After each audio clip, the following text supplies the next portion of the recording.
ਸਤਿ ਸ਼੍ਰੀ ਅਕਾਲ ਜੀ। ਉਮੀਦ ਕਰਦਾ ਤੁਸੀਂ ਸਾਰੇ ਵਧੀਆ ਤੇ ਠੀਕ ਠਾਕ ਹੋਵੋਗੇ ਅਤੇ ਤੁਹਾਡੇ ਐਗਜ਼ਾਮ ਦੀ ਤਿਆਰੀ ਚਾਹੇ ਪੀਐਸਟੈਟ ਹੈ ਜਾਂ ਸੀਟੈਟ ਹੈ ਉਹਦੀ ਤਿਆਰੀ ਵੀ ਵਧੀਆ ਜਾ ਰਹੀ ਹੋਏਗੀ। ਸੋ ਅੱਜ ਦੀ ਅਸੀਂ ਇਸ ਵੀਡੀਓ ਦੇ ਵਿੱਚ ਈਵੀਐਸ ਨੂੰ ਕੰਟੀਨਿਊ ਕਰਾਂਗੇ। ਸੋ ਇਹ ਵਾਲਾ ਅੱਜ ਦਾ ਸਾਡਾ ਈਵੀਐਸ ਦਾ 20th ਪਾਰਟ ਹੈ ਜੀ। ਬੀਮੀ ਵੀਡੀਓ ਹੈ ਇਹ ਥਿਊਰੀ ਦੀ। ਇਸ ਤੋਂ ਪਹਿਲਾਂ ਅਸੀਂ ਆਪਣੀਆਂ 19 ਵੀਡੀਓਜ਼ ਕਰ ਚੁੱਕੇ ਹਾਂ ਤੇ ਇੱਕ ਦੋ ਆਪਣੀਆਂ ਈਵੀਐਸ ਦੀ ਪੈਡਾਗੋਜੀ ਦੀਆਂ ਕਲਾਸਿਸ ਵੀ ਲੱਗ ਚੁੱਕੀਆਂ ਨੇ। ਸੋ ਅਗਰ ਤੁਸੀਂ ਪਹਿਲਾਂ ਵਾਲੇ ਪਾਰਟ ਨਹੀਂ ਦੇਖੇ ਤਾਂ ਉੱਪਰ ਆਈ ਬਟਨ ਤੇ ਪਲੇਲਿਸਟ ਦਾ ਜਾਂ ਕਹ ਲਓ ਵੀਡੀਓਜ਼ ਦਾ ਲਿੰਕ ਆ ਰਿਹਾ ਹੋਏਗਾ, ਉਹ ਤੁਸੀਂ ਉੱਥੇ ਜਾ ਕੇ ਦੇਖ ਸਕਦੇ ਹੋ। ਸੋ ਇਹ ਲਾ ਲਓ ਕਿ 17 ਤੋਂ ਲੈ ਕੇ 20 ਤੱਕ ਤਿੰਨ ਪਾਰਟ ਇਸ ਤੋਂ ਪਹਿਲਾਂ ਆਪਾਂ ਕਰ ਚੁੱਕੇ ਹਾਂ, 17 18 19 ਤੇ ਅੱਜ ਬੀਮਾ। ਸੋ ਇਹ ਚਾਰ ਪਾਰਟ ਅਸੀਂ ਸਪੈਸ਼ਲੀ ਜੋ ਇਨਵਾਇਰਨਮੈਂਟ ਦੇ ਹੀ ਕਵਰ ਕੀਤੇ ਨੇ, ਜਿਹਦੇ ਵਿੱਚ ਬਹੁਤ ਹੀ ਜ਼ਿਆਦਾ ਇੰਪੋਰਟੈਂਟ ਟੌਪਿਕ ਇਨਵਾਇਰਨਮੈਂਟ ਨਾਲ ਰਿਲੇਟਡ ਅਸੀਂ ਕਵਰ ਕਰ ਰਹੇ ਹਾਂ। ਅਤੇ ਅੱਜ ਇਹ ਵੀਡੀਓ ਚਾਹੇ ਥੋੜੀ ਜੀ ਲੰਬੀ ਹੋ ਜੇ, ਬਟ ਅਸੀਂ ਇਨਵਾਇਰਨਮੈਂਟ ਨੂੰ ਅੱਜ ਬਿਲਕੁਲ ਕੰਪਲੀਟ ਕਰ ਦੇਵਾਂਗੇ। ਇਹਦੀ ਜੋ ਵੀ ਥਿਊਰੀ ਪਾਰਟ ਹੈਗਾ ਉਹ ਬਿਲਕੁਲ ਕੰਪਲੀਟ ਹੋ ਜਾਏਗਾ ਜੀ। ਸੋ ਬੜੇ ਛੋਟੇ ਛੋਟੇ ਟੌਪਿਕ ਨੇ ਜਿਨ੍ਹਾਂ ਦੀ ਆਪਾਂ ਡਿਸਕਸ਼ਨ ਕਰਨੀ ਹੈ ਅੱਜ। ਜਿਸ ਤਰੀਕੇ ਨਾਲ ਸਭ ਤੋਂ ਪਹਿਲਾਂ ਤੁਸੀਂ ਉੱਪਰ ਦੇਖ ਸਕਦੇ ਹੋ biodegradable and naan biodegradable substances ਕਿਹੜੀਆਂ ਹੁੰਦੀਆਂ ਨੇ। ਇਹ ਕੁਐਸਚਨ ਅਕਸਰ ਹੀ ਬੜਾ ਇੰਪੋਰਟੈਂਟ ਹੈ। ਦਾ ਕਈ ਵਾਰ ਸਬਸਟੈਂਸਸ ਦੀ ਜਗ੍ਹਾ ਦੇਖੋ ਵੇਸਟ ਵੀ ਲਿਖਿਆ ਆ ਜਾਂਦਾ, ਤੁਹਾਨੂੰ ਇਹ ਤੁਸੀਂ ਯਾਦ ਰੱਖਣਾ ਹੈਗਾ ਕਿ ਬਾਇਓਡੀਗ੍ਰੇਡੇਬਲ ਵੇਸਟ ਕਿਹੜੀ ਹੁੰਦੀ ਹੈ ਤੇ ਨਾਨ ਬਾਇਓਡੀਗ੍ਰੇਡੇਬਲ ਵੇਸਟ ਕਿਹੜੀ ਹੁੰਦੀ ਹੈ ਨਾ। ਵੇਸਟ ਦਾ ਮਤਲਬ ਵਿਅਰਥ, ਵੇਸਟ ਦਾ ਮਤਲਬ ਜੋ ਵਾਧੂ ਹੈ, ਵਿਅਰਥ ਹੈ, ਠੀਕ ਹੈ। ਸਬਸਟੈਂਸਸ ਦੀ ਜਗ੍ਹਾ ਤੁਹਾਨੂੰ ਵੇਸਟ ਵੀ ਲਿਖਿਆ ਆ ਸਕਦਾ ਹੈਗਾ, ਉਹ ਡਿਪੈਂਡ ਕਰਦਾ ਕੁਐਸਚਨ ਦੇ ਉੱਪਰ। ਸੋ ਪਹਿਲਾਂ ਤਾਂ ਮੀਨਿੰਗ ਸਮਝਦੇ ਹਾਂ ਆਪਾਂ ਕਿ ਬਾਇਓਡੀਗ੍ਰੇਡੇਬਲ ਭਾਵ ਜੈਵ ਵਿਘਟਨਸ਼ੀਲ ਪਦਾਰਥ ਕਿਹੜੇ ਹੁੰਦੇ ਆ, ਠੀਕ ਹੈ। ਪਹਿਲਾਂ ਇਹਨਾਂ ਨੂੰ ਦੇਖਦੇ ਹਾਂ। ਸੋ which R ਡੀਗ੍ਰੇਡਡ by other living organism, ਜੋ ਦੂਸਰੇ ਜੀਵਾਂ ਦੁਆਰਾ ਅਪਘਟਿਤ ਹੋ ਜਾਂਦੇ ਨੇ, ਉਹਨਾਂ ਪਦਾਰਥਾਂ ਨੂੰ ਅਸੀਂ ਕਹਾਂਗੇ ਬਾਇਓਡੀਗ੍ਰੇਡੇਬਲ ਸਬਸਟੈਂਸਸ। ਦੇਖੋ ਸਿੰਪਲ ਸਮਝੋ ਕਿ ਜਿਸ ਤਰੀਕੇ ਨਾਲ ਤੁਸੀਂ ਇੱਥੇ ਦੇਖ ਸਕਦੇ ਹੋ, ਇਹ ਵੈਜੀਟੇਬਲਸ ਆ ਗਈਆਂ ਜਾਂ ਫਰੂਟਸ ਆ ਗਏ ਇੱਥੇ ਇਸ ਪਿਕਚਰ ਦੇ ਵਿੱਚ। ਸੋ ਜੋ ਇਹਨਾਂ ਦੇ ਪੀਲਸ ਹੁੰਦੇ ਨੇ ਜੀ, ਪੀਲਸ ਤੋਂ ਮੇਰਾ ਭਾਵ ਇੱਥੇ ਇਹਨਾਂ ਦੇ ਜੋ ਛਿਲਕੇ ਹੁੰਦੇ ਨੇ, ਠੀਕ ਹੈ। ਮੈਂ ਇੱਥੇ ਛਿਲਕੇ ਲਿਖ ਦਿੰਦਾ, ਸਬਜ਼ੀਆਂ ਵਗੈਰਾ ਦੇ, ਫਲਾਂ ਦੇ ਜੋ ਛਿਲਕੇ ਆ ਗਏ, ਅਗਰ ਆਪਾਂ ਇਹਨਾਂ ਨੂੰ ਇਦਾਂ ਹੀ ਸੁੱਟ ਦਿੰਨੇ ਆ ਤਾਂ ਜਿਹੜੀ ਜਗ੍ਹਾ ਤੇ ਆਪਾਂ ਇਹਨਾਂ ਨੂੰ ਸੁੱਟਿਆ ਹੋਊਗਾ ਤਾਂ ਕੁਝ ਕੁ ਦਿਨਾਂ ਬਾਅਦ ਦੇਖੋ ਇਹ ਆਪਣੇ ਆਪ ਗਲ ਸੜ ਕੇ ਮਿੱਟੀ ਦੇ ਵਿੱਚ ਮਿਕਸ ਹੋ ਜਾਂਦੇ ਨੇ, ਹਨਾ। ਸੋ ਕਹਿਣ ਦਾ ਮਤਲਬ ਉਸੇ ਨੂੰ ਅਸੀਂ ਬੋਲਦੇ ਹਾਂ ਅਪਘਟਿਤ ਹੋ ਜਾਣਾ। ਸੋ ਜੋ ਆਪਣੇ ਆਪ ਅਪਘਟਿਤ ਹੋ ਜਾਣ, ਜੋ ਆਪਣੇ ਆਪ ਗਲ ਸੜ ਜਾਣ, ਠੀਕ ਹੈ, ਉਹਨਾਂ ਨੂੰ ਅਸੀਂ ਬੋਲਦੇ ਹਾਂ ਬਾਇਓਡੀਗ੍ਰੇਡੇਬਲ ਸਬਸਟੈਂਸਸ ਜਾਂ ਕਹਿ ਲਓ ਜੈਵ ਵਿਘਟਨਸ਼ੀਲ ਪਦਾਰਥ। ਵਿਘਟਨ ਦਾ ਮਤਲਬ ਟੁੱਟਣਾ, ਗਲ ਸੜ ਜਾਣਾ। ਸੋ ਜੋ ਆਪਣੇ ਆਪ ਹੋ ਜਾਣ, ਹੁਣ ਆਪਣੇ ਆਪ ਕੋਈ ਨਾ ਕੋਈ ਚੀਜ਼ ਤਾਂ ਉਹਨਾਂ ਨੂੰ ਕਰੂਗੀ, ਤਾਂ ਜੋ ਚੀਜ਼ ਉਹਨਾਂ ਨੂੰ ਗਾਲੂਗੀ, ਸਾੜੂਗੀ, ਇਦਾਂ ਕਹਿ ਦੋ ਅਪਘਟਿਤ ਕਰੂਗੀ, ਉਹਨਾਂ ਨੂੰ ਅਸੀਂ ਨਾਰਮਲੀ ਉਹ ਅਪਘਟਿਤ ਕਿਹਦੇ ਨਾਲ ਹੋਣਗੇ, ਲਿਵਿੰਗ ਆਰਗੇਨਿਜ਼ਮ ਦੁਆਰਾ। ਹੁਣ ਇਹ ਲਿਵਿੰਗ ਆਰਗੇਨਿਜ਼ਮ ਜੀ ਨਖੇੜਕ ਵਗੈਰਾ ਹੁੰਦੇ ਨੇ ਜਾਂ ਕਹ ਲਓ ਡੀਕੰਪੋਜ਼ਰ ਹੁੰਦੇ ਨੇ, ਮਤਲਬ ਛੋਟੇ ਛੋਟੇ ਸੂਖਮ ਜੀਵ ਜਿਨ੍ਹਾਂ ਦੀ ਆਪਾਂ ਗੱਲ ਕਰ ਚੁੱਕੇ ਹਾਂ। ਸੋ ਇੱਥੇ ਮੈਂ ਲਿਖ ਦਿੰਦਾ ਡੀਕੰਪੋਜ਼ਰਸ ਹੁੰਦੇ ਨੇ ਇਹ, ਠੀਕ ਹੈ, ਜੋ ਕਿ ਉਹਨਾਂ ਨੂੰ ਅਪਘਟਿਤ ਕਰਦੇ ਨੇ। ਜਾਂ ਕਿਹੜੇ ਨਖੇੜਕ ਹੁੰਦੇ ਨੇ, ਨਖੇੜਕ ਵੀ ਤੁਸੀਂ ਇਹਨਾਂ ਨੂੰ ਬੋਲ ਸਕਦੇ ਹੋ। ਜਿਸ ਤਰੀਕੇ ਨਾਲ ਆਪਾਂ ਗੱਲ ਕੀਤੀ ਸੀ ਜੀਵਾਣੂ ਦੀ, ਠੀਕ ਹੈ ਜੀ, ਛੋਟੇ ਛੋਟੇ ਬੈਕਟੀਰੀਆ ਹੁੰਦੇ ਨੇ, ਜੀਵਾਣੂ ਹੁੰਦੇ ਨੇ। ਸੋ ਉਹ ਇਹਨਾਂ ਨੂੰ ਖਾ ਕੇ ਜਾਂ ਕਹ ਲਓ ਕਿਸੇ ਵੀ ਤਰੀਕੇ ਨਾਲ ਇਹਨਾਂ ਨੂੰ ਅਪਘਟਿਤ ਕਰ ਦਿੰਦੇ ਨੇ। ਸੋ ਉਹਨਾਂ ਨੂੰ ਹੀ ਅਸੀਂ ਇੱਥੇ ਲਿਵਿੰਗ ਆਰਗੇਨਿਜ਼ਮ ਦੇ ਤੌਰ ਤੇ ਲਿਆਗਾ, ਡੀਕੰਪੋਜ਼ਰ ਨੂੰ। ਸੋ ਇੱਥੇ ਮੈਂ ਹੁਣ ਸਿੰਪਲ ਥੋੜਾ ਜਿਹਾ ਵਾਈਂਡ ਅਪ ਕਰ ਦਿੰਨਾ ਕਿ ਬਾਇਓਡੀਗ੍ਰੇਡੇਬਲ ਜੈਵ ਵਿਘਟਨਸ਼ੀਲ ਪਦਾਰਥ ਉਹ ਹੁੰਦੇ ਨੇ ਜੋ ਆਪਣੇ ਆਪ ਅਪਘਟਿਤ ਹੋ ਜਾਣ ਕਿਸੇ ਦੂਸਰੇ ਜੀਵਾਂ ਦੁਆਰਾ। ਦੂਸਰੇ ਜੀਵ ਮੈਂ ਤੁਹਾਨੂੰ ਦੱਸ ਹੀ ਦਿੱਤਾ, ਜਿਵੇਂ ਜੀਵਾਣੂ ਹੋ ਸਕਦਾ ਜੀ, ਭਾਵ ਬੈਕਟੀਰੀਆ ਵਗੈਰਾ ਹੋ ਸਕਦਾ ਹੈਗਾ। ਸੋ ਜਿਵੇਂ ਇੱਥੇ ਐਗਜ਼ਾਮਪਲ ਦੇ ਤੌਰ ਤੇ ਦੇਖੋ, ਐਗਜ਼ਾਮਪਲਾਂ ਬਹੁਤ ਇੰਪੋਰਟੈਂਟ ਨੇ, ਜਿਵੇਂ ਸਬਜ਼ੀਆਂ ਦੇ, ਫਲਾਂ ਦੇ ਛਿਲਕੇ, ਠੀਕ ਹੈ, ਇਹ ਬਾਇਓਡੀਗ੍ਰੇਡੇਬਲ ਨਹੀਂ, ਆਪਣੇ ਆਪ ਅਪਘਟਿਤ ਹੋ ਜਾਂਦੇ ਨੇ, ਗਲ ਸੜ ਜਾਂਦੇ ਨੇ। ਇਸ ਤੋਂ ਇਲਾਵਾ ਇੱਥੇ ਤੁਸੀਂ ਦੇਖੋ ਥੋੜਾ ਸਾਫ਼ ਨਹੀਂ ਦਿਖ ਰਿਹਾ ਹੋਣਾ। ਸੋ ਇੱਥੇ ਮੈਂ ਜੋ ਲਿਆ ਜੀ ਉਹ ਪੇਪਰ ਹੈ, ਪੇਪਰ ਤੋਂ ਭਾਵ ਕਾਗਜ਼ ਹੈ ਨਾ, ਜੋ ਸਾਡਾ ਕਾਗਜ਼ ਹੁੰਦਾ ਜਿਵੇਂ A4 ਪੇਪਰ ਹੋ ਗਏ ਇਦਾਂ ਦੇ, ਜਾਂ ਨੋਟਬੁੱਕਸ ਦੇ ਜਿਹੜੇ ਹੈਗੇ ਨੇ ਉਹ ਆਪਣੇ ਪੇਪਰ ਕਾਗਜ਼ ਹੋ ਗਏ। ਸੋ ਉਹ ਵੀ ਬਾਇਓਡੀਗ੍ਰੇਡੇਬਲ ਹੁੰਦੇ ਨੇ, ਉਹ ਵੀ ਆਪਣੇ ਆਪ ਗਲ ਸੜ ਜਾਂਦੇ ਨੇ। ਇਸ ਤੋਂ ਉਲਟ ਹੁਣ ਆ ਗਿਆ ਸਾਡੇ ਕੋਲ ਨਾਨ ਬਾਇਓਡੀਗ੍ਰੇਡੇਬਲ ਸਬਸਟੈਂਸਸ ਭਾਵ ਜੈਵ, ਆੜਾ ਲੱਗ ਗਿਆ ਜੀ ਇੱਥੇ, ਜੈਵ ਅਵਿਘਟਨਸ਼ੀਲ ਪਦਾਰਥ। ਕਈ ਵਾਰ ਦੇਖੋ ਇਹ ਜੋ ਆੜਾ ਨਾ, ਇਹਦੀ ਜਗ੍ਹਾ ਬਦਲਦੇ ਰਹਿੰਦੇ ਨੇ ਇਹ, ਕਈ ਵਾਰ ਨਾ ਇੱਥੇ ਜੈਵ ਦੇ ਨਾਲ ਵੀ ਲਾ ਦਿੰਦੇ ਨੇ। ਸੋ ਜ਼ਿਆਦਾ ਕਨਫਿਊਜ਼ ਨਹੀਂ ਹੋਣਾ।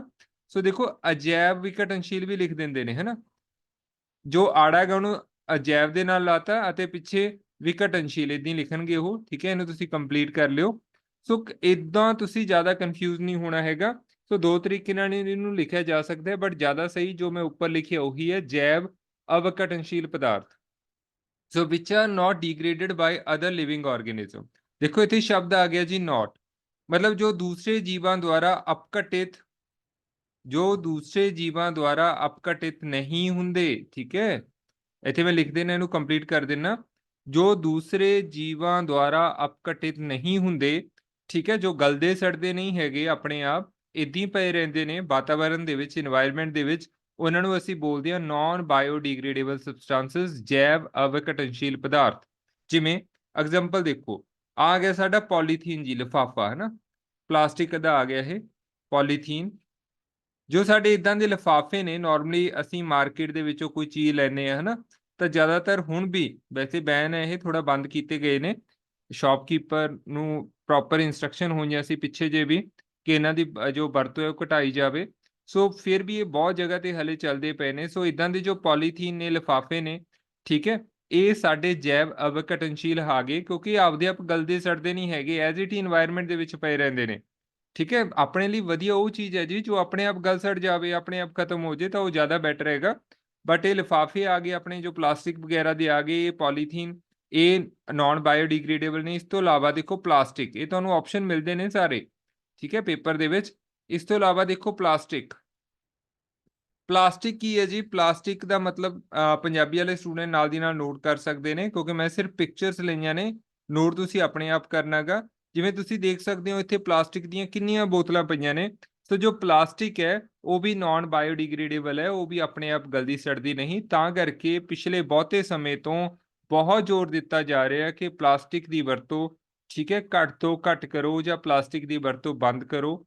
ਠੀਕ ਹੈ, ਇਸ ਤੋਂ ਇਲਾਵਾ ਕੁਝ ਇਦਾਂ ਦੀਆਂ ਵਸਤੂਆਂ, ਉਹਨਾਂ ਦਾ ਅਲਟਰਨੇਟ ਇਦਾਂ ਦਾ ਕੱਢੋ, ਮਤਲਬ ਜੋ ਵੀ ਬਾਇਓਡੀਗ੍ਰੇਡੇਬਲ ਸਬਸਟੈਂਸਸ ਹੋਣ, ਉਹਨਾਂ ਦੀ ਜਗ੍ਹਾ ਤੇ ਉਹਨਾਂ ਦੀ ਵਰਤੋਂ ਕਰੋ। ਤਾਂ ਇਹ ਬਹੁਤ ਟਾਈਮ ਦਾ ਚੱਲੀ ਜਾ ਰਿਹਾ ਹੈਗਾ। ਸੋ ਜ਼ਿਆਦਾਤਰ ਬੈਟਰ ਇਨਵਾਇਰਮੈਂਟ ਲਈ ਵੀ ਜਾਂ ਸਾਡੇ ਲਈ ਵੀ ਕਿਹੜੇ ਨੇ ਜੀ? ਬਾਇਓਡੀਗ੍ਰੇਡੇਬਲ ਸਬਸਟੈਂਸਸ ਨੇ। ਸੋ ਐਗਜ਼ਾਮਪਲਸ ਜ਼ਰੂਰ ਨੋਟ ਕਰ ਲਿਓ, ਬਹੁਤ ਜ਼ਿਆਦਾ ਇੰਪੋਰਟੈਂਟ ਐਗਜ਼ਾਮਪਲਸ ਨੇ ਇਹ। ਹਾਂਜੀ, ਸਾਡਾ ਨੈਕਸਟ ਟੌਪਿਕ ਆ ਗਿਆ, ਕਿਉਂਕਿ ਮੈਂ ਪਹਿਲਾਂ ਹੀ ਕਹਿ ਕੇ ਹਟਿਆ ਕਿ ਬੜੇ ਛੋਟੇ ਛੋਟੇ ਟੌਪਿਕ ਆਪਾਂ ਡਿਸਕਸ ਕਰਨੇ ਅੱਜ।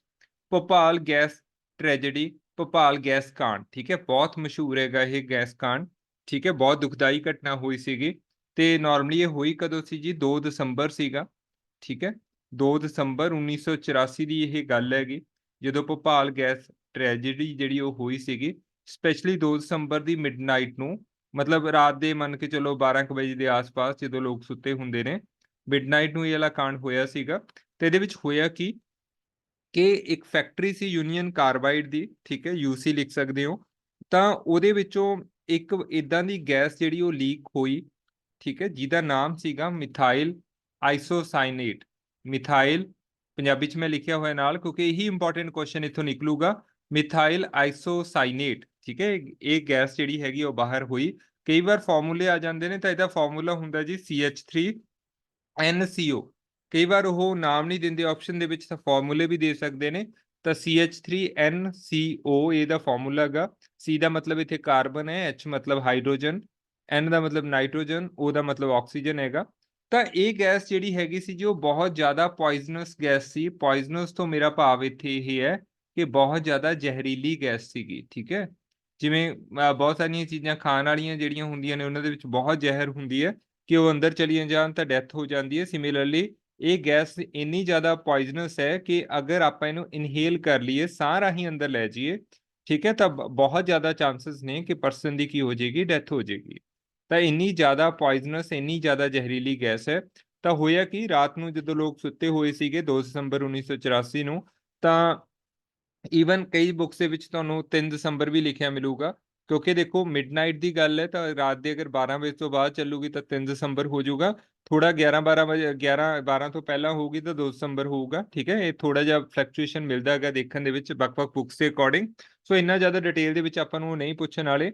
ਸੋ ਇਹ ਮੰਨੋ ਕਿ 2 ਦਸੰਬਰ 1984 ਦੀ ਮਿਡਨਾਈਟ ਰਾਤ ਸੀਗੀ, ਜਦੋਂ ਕਿਸੇ ਯੂਨੀਅਨ ਕਾਰਬਾਈਡ ਦੀ ਫੈਕਟਰੀ ਦੇ ਵਿੱਚੋਂ ਇਹ ਵਾਲੀ ਗੈਸ ਮਿਥਾਈਲ ਆਈਸੋਸਾਇਨਾਈਟ ਲੀਕ ਹੋਈ, ਜੋ ਕਿ ਬਹੁਤ ਜ਼ਹਿਰੀਲੀ ਗੈਸ ਹੈ। ਤਾਂ ਉੱਥੋਂ ਜੋ ਅੰਦਰ ਵਰਕਰ ਸੀ ਜਾਂ ਜੋ ਆਲੇ ਦੁਆਲੇ ਦੇ ਲੋਕ ਰਹਿ ਰਹੇ ਸੀ, ਜਦੋਂ ਹੀ ਉਹਨਾਂ ਨੇ, ਮਤਲਬ ਹੋਇਆ ਕਿ ਉਹਨਾਂ ਨੂੰ ਸਾਹ ਵਗੈਰਾ ਲੈਣ ਦੇ ਵਿੱਚ ਬੜੀ ਦਿੱਕਤ ਆਉਣ ਲੱਗੀ। ਬਾਹਰ ਆ ਕੇ ਦੇਖਿਆ ਤਾਂ ਬਿਲਕੁਲ ਇਦਾਂ, ਮਤਲਬ ਫਿਊਮਸ ਗੈਸ ਦੀਆਂ ਇਦਾਂ ਹੀ ਸੀਗੀਆਂ ਬਾਹਰ। ਤਾਂ ਉਹਦੇ ਨਾਲ ਹੋਇਆ ਕਿ ਜੀ, ਕਿ ਬਹੁਤ ਸਾਰੇ ਲੋਕਾਂ ਦੀ ਡੈਥ ਹੋ ਗਈ ਉੱਥੇ। ਇੱਥੇ ਤੁਸੀਂ ਦੇਖ ਸਕਦੇ ਇਸ ਪਿਕਚਰ ਦੇ ਥਰੂ ਕਿ ਦੇਖੋ ਕਾਫੀ ਇੱਥੇ ਜੋ ਡੈਡ ਬੋਡੀਜ਼ ਨੇ ਉਹਨਾਂ ਨੂੰ ਜਲਾਇਆ ਜਾ ਰਿਹਾ ਹੋਣਾਗਾ, ਤਾਂ ਪੁਰਾਣੀਆਂ ਪਿਕਸ ਨੇ ਮੋਸਟਲੀ ਜ਼ਿਆਦਾ, ਤਾਂ ਬਹੁਤ ਸਾਰੀ ਡੈਥ ਹੋਈ, ਠੀਕ ਹੈ, ਜ਼ਹਿਰ ਦੇ ਕਾਰਨ। ਅਤੇ ਕੁਝ ਲੋਕ ਜੋ ਥੋੜਾ ਬਹੁਤਾ ਬਚ ਵੀ ਗਏ, ਦੇਖੋ ਇਹਨਾਂ ਨੂੰ ਅੱਖਾਂ ਦੇ ਵਿੱਚ ਵੀ ਦਿੱਕਤ ਆਈ ਜੀ, ਠੀਕ ਹੈ, ਤਾਂ ਉਹਨਾਂ ਦੀ ਆਈਜ਼ ਦੇ ਵਿੱਚ ਵੀ ਦਿੱਕਤ ਆਈ, ਡੈਥ ਵੀ ਹੋਈ, ਬਹੁਤਿਆਂ ਦੀ ਆਈਜ਼ ਦੇ ਵਿੱਚ ਵੀ ਦਿੱਕਤ ਆਈ, ਠੀਕ ਹੈ, ਉਹਨਾਂ ਨੂੰ ਦਿਖਣਾ ਬੰਦ ਹੋ ਗਿਆ।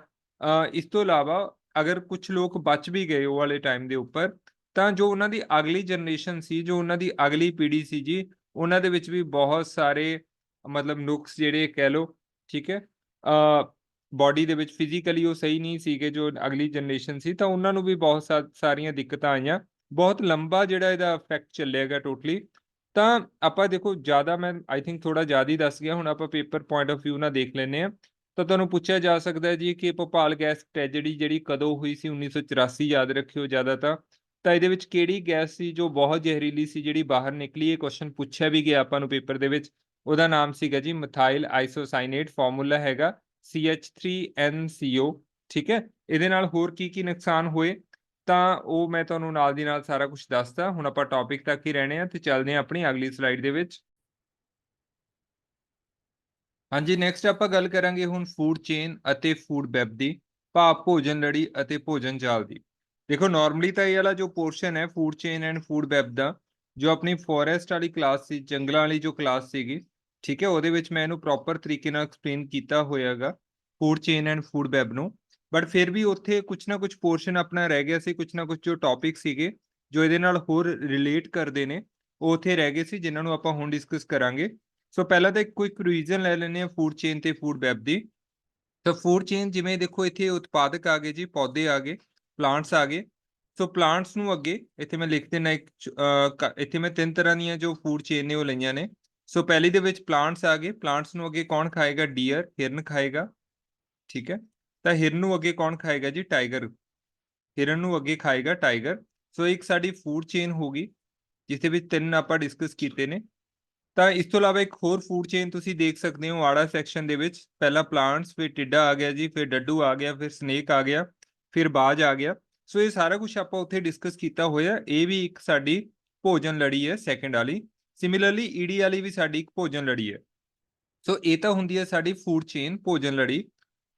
ਇਸ ਤੋਂ ਇਲਾਵਾ ਇੱਕ ਫੂਡ ਵੈਬ ਆਪਾਂ ਪੜ੍ਹਿਆ ਸੀ। ਫੂਡ ਵੈਬ ਦੇ ਵਿੱਚ ਅਸੀਂ ਇਹ ਗੱਲ ਡਿਸਕਸ ਕੀਤੀ ਸੀ ਕਿ ਜਦੋਂ 2 ਜਾਂ 2 ਤੋਂ ਵੱਧ ਜੋ ਫੂਡ ਚੇਨ ਨੇ, ਜੋ ਭੋਜਨ ਲੜੀਆਂ ਨੇ, ਉਹ ਆਪਸ ਦੇ ਵਿੱਚ ਇੰਟਰਕਨੈਕਟ ਹੋ ਜਾਣ, ਆਪਸ ਦੇ ਵਿੱਚ ਜੁੜ ਜਾਣ, ਤਾਂ ਉਹਨੂੰ ਅਸੀਂ ਬੋਲਦੇ ਹਾਂ ਭੋਜਨ ਜਾਲ, ਚਾ ਕੇ ਲਓ ਫੂਡ ਵੈਬ। ਫੋਰ ਐਗਜ਼ਾਮਪਲ ਆਪਾਂ ਆੜਾ ਅਤੇ ਈੜੀ ਦੇਖ ਲੈਂਦੇ ਹਾਂ। ਇੱਥੇ ਦੇਖੋ ਜੋ ਫਰੋਗ ਹੈ, ਇੱਥੇ ਹੈਗਾ ਜੀ ਫਰੋਗ, FROG, ਮੈਂ ਲਿਖ ਦਿੰਦਾ ਇੱਥੇ, ਫਰੋਗ ਆ ਗਿਆ। ਤਾਂ ਹੁਣ ਦੇਖੋ ਇਹ ਫਰੋਗ ਨੂੰ ਅੱਗੇ ਕੌਣ ਖਾ ਰਿਹਾ? ਸਨੇਕ, ਸੱਪ। ਤਾਂ ਇਹ ਫਰੋਗ ਨੂੰ ਅੱਗੇ ਵਾਲਾ ਡੱਕ ਜਿਹੜਾ ਹੈਗਾ, ਬੱਤਖ ਕਹਿ ਲਓ, ਹਨਾ, ਇਹ ਵੀ ਖਾ ਸਕਦੀ ਆ। ਹੁਣ ਕੀ ਹੋਇਆ ਕਿ ਜੋ ਆੜੇ ਵਾਲੀ ਫੂਡ ਚੇਨ ਹੈ ਉਹ ਮੇਰੀ ਈਡੀ ਵਾਲੀ ਫੂਡ ਚੇਨ ਨਾਲ ਜੁੜ ਗਈ, ਭਾਵ ਇੱਥੇ 2 ਜਿਹੜੀਆਂ ਹੈਗੀਆਂ ਨੇ ਫੂਡ ਚੇਨ ਉਹ ਕਨੈਕਟ ਹੋ ਗਈਆਂ। ਤਾਂ ਇਹਨੂੰ ਮੈਂ ਕਹੂੰਗਾ ਭੋਜਨ ਜਾਲ। 2 ਵੀ ਜਾਂ 2 ਤੋਂ ਵੱਧ, 3 4 5 6 ਜਿੰਨੀਆਂ ਮਰਜ਼ੀ ਜਦੋਂ ਫੂਡ ਚੇਨ ਆਪਸ ਦੇ ਵਿੱਚ ਕਨੈਕਟ ਹੋ ਜਾਣ, ਉਹਨੂੰ ਫੂਡ ਵੈਬ ਬੋਲਦੇ ਆ, ਭੋਜਨ ਜਾਲ ਅਸੀਂ ਬੋਲਦੇ ਹਾਂ। ਇਹ ਗੱਲ ਆਪਾਂ ਪਹਿਲਾਂ ਡਿਸਕਸ ਕਰ ਚੁੱਕੇ ਆ ਪੂਰੀ ਡਿਟੇਲ ਦੇ ਵਿੱਚ। ਹੁਣ ਇੱਥੇ ਜੋ ਟੌਪਿਕ ਬਚੇ ਉਹਨਾਂ ਨੂੰ ਆਪਾਂ ਡਿਸਕਸ ਕਰਨਾਗਾ। ਸਭ ਤੋਂ ਪਹਿਲਾਂ ਤਾਂ ਆਪਾਂ ਇਹਨੂੰ ਥੋੜਾ ਜਿਹਾ ਅਰੇਜ਼ ਕਰ ਲੈਂਦੇ ਆ, ਜਿੰਨਾ ਵੀ ਆਪਾਂ ਹੁਣ ਤੱਕ ਇੱਥੇ ਲਿਖਿਆਗਾ, ਤਾਂ ਕਿ ਅਗਲੇ ਜੋ 3 ਟੌਪਿਕ ਇਹਦੇ ਨਾਲ ਹੋਰ ਰਿਲੇਟਡ ਨੇ ਉਹ ਆਪਾਂ ਨੂੰ ਚੰਗੀ ਤਰ੍ਹਾਂ ਜਿਹੜਾ ਹੈਗਾ ਉਹ ਸਮਝ ਆ ਜਾਣ। ਤਾਂ ਸਭ ਤੋਂ ਪਹਿਲਾਂ ਤਾਂ ਦੇਖੋ ਇੱਥੇ ਮੈਂ ਸਨ ਦੀ ਇੱਕ ਫੋਟੋ ਬਣਾਉਣ ਦੀ ਕੋਸ਼ਿਸ਼ ਕੀਤੀ ਹੈ। ਉਹਨੂੰ ਆਪਾਂ ਸਮਝਦੇ ਹਾਂ ਕਿ ਉੱਥੋਂ ਆਪਣਾ ਜੋ ਟੌਪਿਕ ਹੈ ਉਹ ਕਿਵੇਂ ਕੰਟੀਨਿਊ ਹੋਏਗਾ। ਤਾਂ ਸਨ ਤੋਂ ਦੇਖੋ ਰੇਡੀਏਸ਼ਨ ਆਉਂਦੀਆਂ ਨੇ ਜੀ, ਠੀਕ ਹੈ, ਜੋ ਕਿ ਪਲਾਂਟਸ ਤੇ ਪੈਂਦੀਆਂ ਨੇ। ਆਪਾਂ ਪੜ੍ਹਿਆ ਹੋਇਆ ਕਿ ਪਲਾਂਟਸ ਪ੍ਰਕਾਸ਼ ਸੰਸਲੇਸ਼ਨ ਕਿਰਿਆ ਰਾਹੀਂ ਆਪਣਾ ਭੋਜਨ ਆਪ ਤਿਆਰ ਕਰਦੇ ਨੇ, ਇਹ ਆਪਾਂ ਪੜ੍ਹਿਆ ਹੋਇਆਗਾ। ਤਾਂ ਪ੍ਰਕਾਸ਼ ਸੰਸਲੇਸ਼ਨ ਕਿਰਿਆ ਦੇ ਵਿੱਚ ਉਹਨਾਂ ਨੂੰ CO2 ਵੀ ਚਾਹੀਦੀ ਹੈ, ਪਾਣੀ ਵੀ ਚਾਹੀਦਾ ਹੈ, ਸੂਰਜ ਦੀ ਰੋਸ਼ਨੀ ਵੀ ਚਾਹੀਦੀ ਹੈ, ਕਲੋਰੋਫਿਲ ਵੀ ਚਾਹੀਦਾ। ਸੋ ਇੱਥੇ ਆਪਾਂ ਗੱਲ ਕਰਾਂਗੇ ਸੂਰਜ ਦੀ ਰੋਸ਼ਨੀ ਦੀ। ਤਾਂ ਹੁਣ ਦੇਖੋ ਸੂਰਜ ਤੋਂ ਰੋਸ਼ਨੀ ਆ ਰਹੀ ਹੈ ਨੀਚੇ, ਤਾਂ ਜੋ ਸੂਰਜ ਤੋਂ ਰੋਸ਼ਨੀ ਆ ਰਹੀ ਹੈ ਉਹਦਾ ਜੋ ਪਲਾਂਟਸ ਹੈ ਭੋਜਨ ਦੇ ਰੂਪ ਦੇ ਵਿੱਚ, ਹਨਾ, ਕਿੰਨਾ ਕਨਵਰਟ ਕਰਦੇ ਆ? ਉਹਦੇ 1% ਹੀ ਮਤਲਬ ਉਹ ਯੂਜ਼ ਕਰ ਪਾਉਂਦੇ ਆ ਉਸ ਸਨਲਾਈਟ ਦਾ, ਸੂਰਜ ਦੀ ਰੋਸ਼ਨੀ ਦਾ, ਮਤਲਬ ਭੋਜਨ ਬਣਾਉਣ ਦੇ ਵਿੱਚ, ਕਿਉਂਕਿ ਪੌਦੇ ਉਤਪਾਦਕ ਹੁੰਦੇ ਨੇ ਜੀ ਜੋ ਆਪਣਾ ਭੋਜਨ ਤਿਆਰ ਕਰਦੇ ਨੇ ਆਪ। ਤੇ ਆਪਾਂ ਪੜ੍ਹਿਆ ਹੋਇਆ 1% ਦਾ ਭਾਵ, ਹੁਣ ਮੰਨ ਲਓ ਇੱਥੇ ਆਪਾਂ ਮੰਨ ਲੈਂਦੇ ਹਾਂ ਕਿ ਸਨ ਤੋਂ, ਠੀਕ ਹੈ, 10,000 ਜੂਲ એનર્ਜੀ ਦੀ ਇਕਾਈ ਹੁੰਦੀ ਹੈ ਜੀ ਜੂਲ। ਧਿਆਨ ਨਾਲ ਸਮਝੋ, ਬੜੇ 3 ਇੰਪੋਰਟੈਂਟ ਟੌਪਿਕ ਇੱਥੇ ਆਪਾਂ ਸਮਝਣੇ ਨੇ। 10,000 ਜੋ ਜੂਲ ਹੈ ਉਹ એનર્ਜੀ ਨੀਚੇ ਆ ਰਹੀ ਹੈ, ਮੰਨ ਲਓ, ਠੀਕ ਹੈ। ਮੈਂ ਨਹੀਂ ਕਹਿੰਦਾ ਵੀ ਸੂਰਜ ਤੋਂ ਇੰਨੀ ਹੀ ਆਉਂਦੀ ਹੈ, ਵੱਧ ਆਉਂਦੀ ਹੈ, ਮੰਨ ਲੈਂਦੇ ਆਪਾਂ ਕਿ ਇੰਨੀ એનર્ਜੀ ਜਿਹੜੀ ਆ ਉਹ ਆ ਰਹੀ ਹੈ। ਤਾਂ ਹੁਣ 10,000 ਦਾ 1% ਦੇਖੋ ਕਿੰਨਾ ਹੋ ਗਿਆ। 10,000 ਦਾ, ਇਹ ਆਪਾਂ ਮੈਥ ਕੀਤਾ ਹੋਇਆ ਸਾਰਾ ਕੁਝ, 10,000 ਦਾ 1% ਜੇ ਆਪਾਂ ਕੱਢੀਏ, ਠੀਕ ਹੈ, 1%, ਤਾਂ ਜਿੱਥੇ ਦਾ ਹੁੰਦਾ ਜੀ ਉੱਥੇ ਗੁਣਾ ਪਾ ਲਓ, 1% ਨੂੰ ਹਟਾ ਕੇ ਬਟਾ 100 ਪਾ ਲਓ, 0 ਨਾਲ 0 ਕੱਢ ਦਿਓ, ਤਾਂ ਕਿੰਨਾ ਰਹਿ ਗਿਆ ਇਹ ਤੁਹਾਡੇ ਕੋਲੇ 10,000 ਦਾ 1% ਕਿੰਨਾ ਰਹਿ ਗਿਆ? ਤੁਹਾਡੇ ਕੋਲ ਰਹਿ ਗਿਆ ਜੀ ਇਹ 100 ਜੂਲ। ਕਿੰਨਾ ਰਹਿ ਗਿਆ? 100 ਜੂਲ। ਭਾਵ ਉਸ ਪੌਦੇ ਨੇ ਕਿੰਨੀ એનર્ਜੀ ਜਿਹੜੀ ਹੈਗੀ ਹੈ ਭੋਜਨ ਦੇ ਤੌਰ ਤੇ ਵਰਤੀ, ਕਿੰਨੀ ਅਬਜ਼ੌਰਬ ਕੀਤੀ ਭੋਜਨ ਵਗੈਰਾ ਬਣਾਉਣ ਲਈ, ਤਾਂ ਉਹ ਸਿਰਫ 1%, ਜਿੰਨੀ ਸੰਤੋਂ ਨੂੰ ਮਿਲੂਗੀ ਉਹ ਤਾਂ ਸਿਰਫ 1%, ਭਾਵ 100 ਜੂਲ ਹੋ ਗਿਆ ਇੱਥੇ। ਹੁਣ ਇਸ ਤੋਂ ਬਾਅਦ ਅੱਗੇ, ਹੁਣ ਇਹ એનર્ਜੀ ਦੇਖੋ, ਜੋ ਹਿਰਨ ਹੈ ਜਿਹਦੀ ਆਪਾਂ ਗੱਲ ਕੀਤੀ ਸੀ, ਜੋ ਡੀਅਰ ਹੈ, ਹਿਰਨ ਹੈ, ਉਹ ਪੌਦਿਆਂ ਨੂੰ ਖਾਊਗਾ, ਤਾਂ ਮਤਲਬ ਕੁਛ ਨਾ ਕੁਛ એનર્ਜੀ ਟਰਾਂਸਫਰ ਹੋ ਜੂਗੀ ਅਗਲੇ ਇੱਕ ਲੈਵਲ ਤੋਂ ਅਗਲੇ ਲੈਵਲ ਦੇ ਵਿੱਚ। ਹੁਣ ਜੋ ਫੂਡ ਚੇਨ ਦੇ ਵੱਖ-ਵੱਖ ਲੈਵਲ ਹੁੰਦੇ ਨੇ, ਇਹਨਾਂ ਨੂੰ ਅਸੀਂ ਟ੍ਰੋਪਿਕ ਲੈਵਲ ਬੋਲਦੇ ਹਾਂ ਜੀ। ਇੱਥੇ ਲਿਖ ਦਿੰਦਾ ਮੈਂ ਟ੍ਰੋਪਿਕ ਲੈਵਲ। ਹੁਣ ਟ੍ਰੋਪਿਕ ਲੈਵਲ ਇਦਾਂ ਸਮਝੋ ਜਿਵੇਂ ਪਲਾਂਟਸ ਨੇ, ਉਹ ਪਹਿਲਾ ਟ੍ਰੋਪਿਕ ਲੈਵਲ ਆ ਗਿਆ, ਉਸ ਤੋਂ ਬਾਅਦ ਹਿਰਨ ਆਇਆ, ਹਿਰਨ ਦੂਜਾ ਟ੍ਰੋਪਿਕ ਲੈਵਲ ਆ ਗਿਆ, ਫਿਰ ਟਾਈਗਰ ਆਇਆ, ਟਾਈਗਰ ਤੀਸਰਾ ਟ੍ਰੋਪਿਕ ਲੈਵਲ ਆ ਗਿਆ। ਸੋ ਵੱਖ-ਵੱਖ ਜੋ ਫੂਡ ਚੇਨ ਦੇ ਪੁਆਇੰਟ ਨੇ ਉਹਨਾਂ ਨੂੰ ਅਸੀਂ ਟ੍ਰੋਪਿਕ ਲੈਵਲ ਬੋਲਦੇ ਹਾਂ। ਸੋ ਜਦੋਂ ਇੱਕ ਟ੍ਰੋਪਿਕ ਲੈਵਲ ਤੋਂ ਦੂਜੇ ਟ੍ਰੋਪਿਕ ਲੈਵਲ ਤੱਕ એનર્ਜੀ ਟਰਾਂਸਫਰ ਹੋਊਗੀ, ਕਿਉਂਕਿ ਹਿਰਨ ਜਿਹੜਾ ਹੈਗਾ ਉਹ ਆ ਪੌਦਿਆਂ ਨੂੰ ਖਾਊਗਾ, ਤਾਂ ਕੁਛ એનર્ਜੀ ਇਹਦੇ ਵਿੱਚ ਵੀ ਟਰਾਂਸਫਰ ਹੋਊਗੀ। ਤਾਂ ਉਹ ਕਹਿੰਦੇ ਸਿਰਫ 10% ਹੀ ਹੋਏਗੀ ਜੀ। ਜਿੰਨੀ એનર્ਜੀ ਨੀਚੇ ਵਾਲੇ ਟ੍ਰੋਪਿਕ ਲੈਵਲ 'ਚ ਹੋਊਗੀ, ਉਹਦੀ ਸਿਰਫ 10% ਹੀ ਅੱਗੇ ਟਰਾਂਸਫਰ ਹੋਊਗੀ। ਉਹ ਜਿਵੇਂ ਪੌਦਿਆਂ ਕੋਲ ਮੰਨ ਲਓ 100 ਜੂਲ ਹੈ, ਤਾਂ ਜਦੋਂ ਹਿਰਨ ਨੇ ਮੰਨ ਲਓ ਪਲਾਂਟਸ ਖਾਦੇ, ਤਾਂ 100 ਜੂਲ ਦਾ 100 ਜੂਲ ਉਹਦੇ ਵਿੱਚ ਟਰਾਂਸਫਰ ਨਹੀਂ ਹੋਊਗਾ, ਉਹ ਸਿਰਫ 10% ਹੀ ਹੋਊਗਾ ਨੀਚੇ ਵਾਲੇ ਦਾ। ਸੋ ਇੱਥੋਂ ਇੱਕ ਲਾਅ ਨਿਕਲਿਆ ਜਿਹਦਾ ਨਾਮ ਹੈ, ਆਪਾਂ ਮਾਰਕਰ ਚੇਂਜ ਕਰ ਲੈਂਦੇ ਹਾਂ, ਜੋ ਕਿ ਸਾਡਾ ਪਹਿਲਾ ਪੁਆਇੰਟ ਹੈ ਅੱਜ ਦਾ ਸਮਝਣ ਵਾਲਾ। ਸੋ ਉਹਦਾ ਨਾਮ ਹੈ ਜੀ 10% ਲਾਅ। ਉਹਦਾ ਨਾਮ ਹੈ 10% ਲਾਅ, ਠੀਕ ਹੈ, ਜੋ ਮੈਂ ਤੁਹਾਨੂੰ ਹੁਣੀ ਸਮਝਾਇਆ 10% ਲਾਅ। ਜਿਹਨੂੰ ਕਿਹਨੇ ਦਿੱਤਾ ਸੀ ਉਹਦਾ ਨਾਮ ਨੋਟ ਕਰ ਲਓ, ਬੜਾ ਇੰਪੋਰਟੈਂਟ ਹੈ, ਰੇਮੰਡ, ਠੀਕ ਹੈ, ਬ੍ਰਾਂਡ ਹੁੰਦਾ ਕੱਪੜਿਆਂ ਦਾ, ਇੱਥੋਂ ਯਾਦ ਰੱਖ ਲਿਓ, ਰੇਮੰਡ ਲਿੰਡੇਮੈਨ, ਇਹਨਾਂ ਨੇ ਲਾਅ ਦਿੱਤਾ ਸੀ 10% ਲਾਅ। ਹੁਣ ਦੇਖੋ 10% ਲਾਅ ਨੂੰ ਹੁਣ ਆਪਾਂ ਥੋੜਾ ਜਿਹਾ ਸਮਝਦੇ ਹਾਂ, ਮਾਰਕਰ ਨੂੰ ਥੋੜਾ ਜਿਹਾ ਚੇਂਜ ਦੁਬਾਰਾ ਤੋਂ ਕਰ ਲੈਂਦੇ ਹਾਂ ਤਾਂ ਕਿ ਚੀਜ਼ਾਂ ਸਮਝਣੀਆਂ ਸੌਖੀਆਂ ਹੋ ਜਾਣ ਤੁਹਾਡੇ ਲਈ। ਹੁਣ ਦੇਖੋ 10% ਹੀ ਅੱਗੇ ਜਾਊਗਾ ਨਾ। ਹੁਣ ਨੀਚੇ ਪੌਦਿਆਂ ਕੋਲ ਕਿੰਨਾ ਸੀਗਾ? 100 ਜੂਲ। ਹੁਣ 100 ਜੂਲ ਦਾ 10% ਹੀ ਹਿਰਨ ਕੋਲ ਜਾਊਗਾ। ਹੁਣ ਦੇਖੋ 100 ਦਾ 10% ਕਿੰਨਾ ਹੋ ਗਿਆ? ਫਿਰ 100 ਦਾ 10% ਆਪਾਂ ਕੱਢ ਲੈਂਦੇ, ਆਪਾਂ ਨੂੰ ਆਉਂਦਾ ਇੰਨਾ ਕੁ ਮੈਥ ਆਉਂਦਾ, ਪਰਸੈਂਟੇਜ ਆਪਾਂ ਕਰ ਲਈ ਹੈ। ਤਾਂ 100 ਦਾ ਜਿੱਥੇ ਦਾ ਉੱਥੇ ਗੁਣਾ 10%, 10/100। ਸੋ 100 ਦਾ 10% ਕਿੰਨਾ ਰਹਿ ਗਿਆ ਜੀ? ਸਿਰਫ 10 ਹੀ ਰਹਿ ਗਿਆ ਨਾ। 100 ਦਾ 10% ਕਿੰਨਾ ਰਹਿ ਗਿਆ? ਸਿਰਫ 10 ਰਹਿ ਗਿਆ। ਇਹਦਾ ਮਤਲਬ ਹਿਰਨ ਕੋਲੇ ਜਦੋਂ ਪੌਦੇ ਵਗੈਰਾ ਖਾਊਗਾ ਤਾਂ ਕਿੰਨੀ એનર્ਜੀ ਟਰਾਂਸਫਰ ਹੋਊਗੀ? 10%। ਸੋ ਇੱਥੋਂ ਦੂਜਾ ਕੁਐਸਚਨ ਤੁਹਾਡਾ ਨਿਕਲਦਾ ਕਿ ਜਦੋਂ ਅਸੀਂ ਫੂਡ ਚੇਨ ਦੇ ਵਿੱਚ ਇੱਕ ਟ੍ਰੋਪਿਕ ਲੈਵਲ ਤੋਂ ਦੂਜੇ ਟ੍ਰੋਪਿਕ ਲੈਵਲ 'ਚ ਜਾਂਦੇ ਆ ਤਾਂ ਕਿੰਨੀ એનર્ਜੀ ਜਿਹੜੀ ਹੈਗੀ ਆ ਉਹ ਟਰਾਂਸਫਰ ਹੁੰਦੀ ਹੈ? ਤਾਂ ਸਿਰਫ 10%। ਮੈਂ ਐਗਜ਼ਾਮਪਲ ਲਈ ਹੈ, ਜਦੋਂ ਸੂਰਜ ਤੋਂ ਪੌਦੇ ਰੋਸ਼ਨੀ ਪ੍ਰਾਪਤ ਕਰਨਗੇ ਤਾਂ ਉਹ ਕਿੰਨੀ ਕੁ ਊਰਜਾ ਨੂੰ ਭੋਜਨ ਦੇ ਤੌਰ ਤੇ ਵਰਤ ਲੈਣਗੇ, ਭੋਜਨ ਬਣਾਉਣ ਲਈ ਵਰਤ ਲੈਣਗੇ? ਉਹ ਸਿਰਫ 1% ਹੈ ਜੀ, ਠੀਕ ਹੈ, ਉਹ ਸਿਰਫ 1% ਹੈ। ਸੋ ਮੈਂ ਸੂਰਜ ਤੋਂ 10,000 ਮੰਨੀ ਸੀ, ਤਾਂ ਉਹਦਾ 1% ਮਤਲਬ 100 ਜੂਲ ਰਹਿ ਗਿਆ ਜੋ ਪੌਦੇ ਨੇ ਭੋਜਨ ਬਣਾਉਣ ਲਈ ਵਰਤਿਆ। ਫਿਰ ਹੁਣ ਜਦੋਂ ਹਿਰਨ ਨੇ ਪੌਦੇ ਨੂੰ ਖਾਧਾ ਤਾਂ ਸਿਰਫ 10% એનર્ਜੀ ਉਹਦੇ ਵਿੱਚ ਜਾਊਗੀ, ਤਾਂ 100 ਦਾ 10% ਕਿੰਨਾ ਰਹਿ ਗਿਆ ਜੀ? 10 ਜੂਲ ਰਹਿ ਗਿਆ। ਹੁਣ ਉਸ ਤੋਂ ਬਾਅਦ ਜਦੋਂ ਟਾਈਗਰ ਖਾਊਗਾ, ਜਦੋਂ ਟਾਈਗਰ ਜਿਹੜਾ ਹੈਗਾ ਉਹ ਹਿਰਨ ਨੂੰ ਖਾਊਗਾ ਤਾਂ ਕੀ ਹੋਊਗਾ? ਸਿਰਫ 10% ਫਿਰ ਅੱਗੇ ਟਰਾਂਸਫਰ ਹੋਊਗੀ। ਹੁਣ 10 ਦਾ 10% ਸੋਚ ਕੇ ਦੇਖੋ ਆਪਣੇ ਆਪ, ਦੇਖੋ ਆ ਪਰਸੈਂਟ ਹੈ, ਥੋੜਾ ਜਿਹਾ ਜਦੋਂ ਪੁਆਇੰਟ ਪਾਉਣੇ ਆ ਨਾ ਤਾਂ ਪੈਨਸਲ ਦੇ ਨਾਲ ਕਈ ਵਾਰ ਨਹੀਂ ਪੈਂਦਾ, ਮੈਂ ਦੁਬਾਰਾ ਇੱਥੇ ਡਰਾ ਕਰ ਦਿੰਨਾਗਾ। ਤਾਂ 100 ਦਾ 10% ਦੇਖੋ, ਉਹ ਤਾਂ ਹੋ ਗਿਆ 10। ਹੁਣ ਅੱਗੇ 10 ਦਾ 10% ਕਿੰਨਾ ਰਹਿ ਜਾਊਗਾ ਜੀ?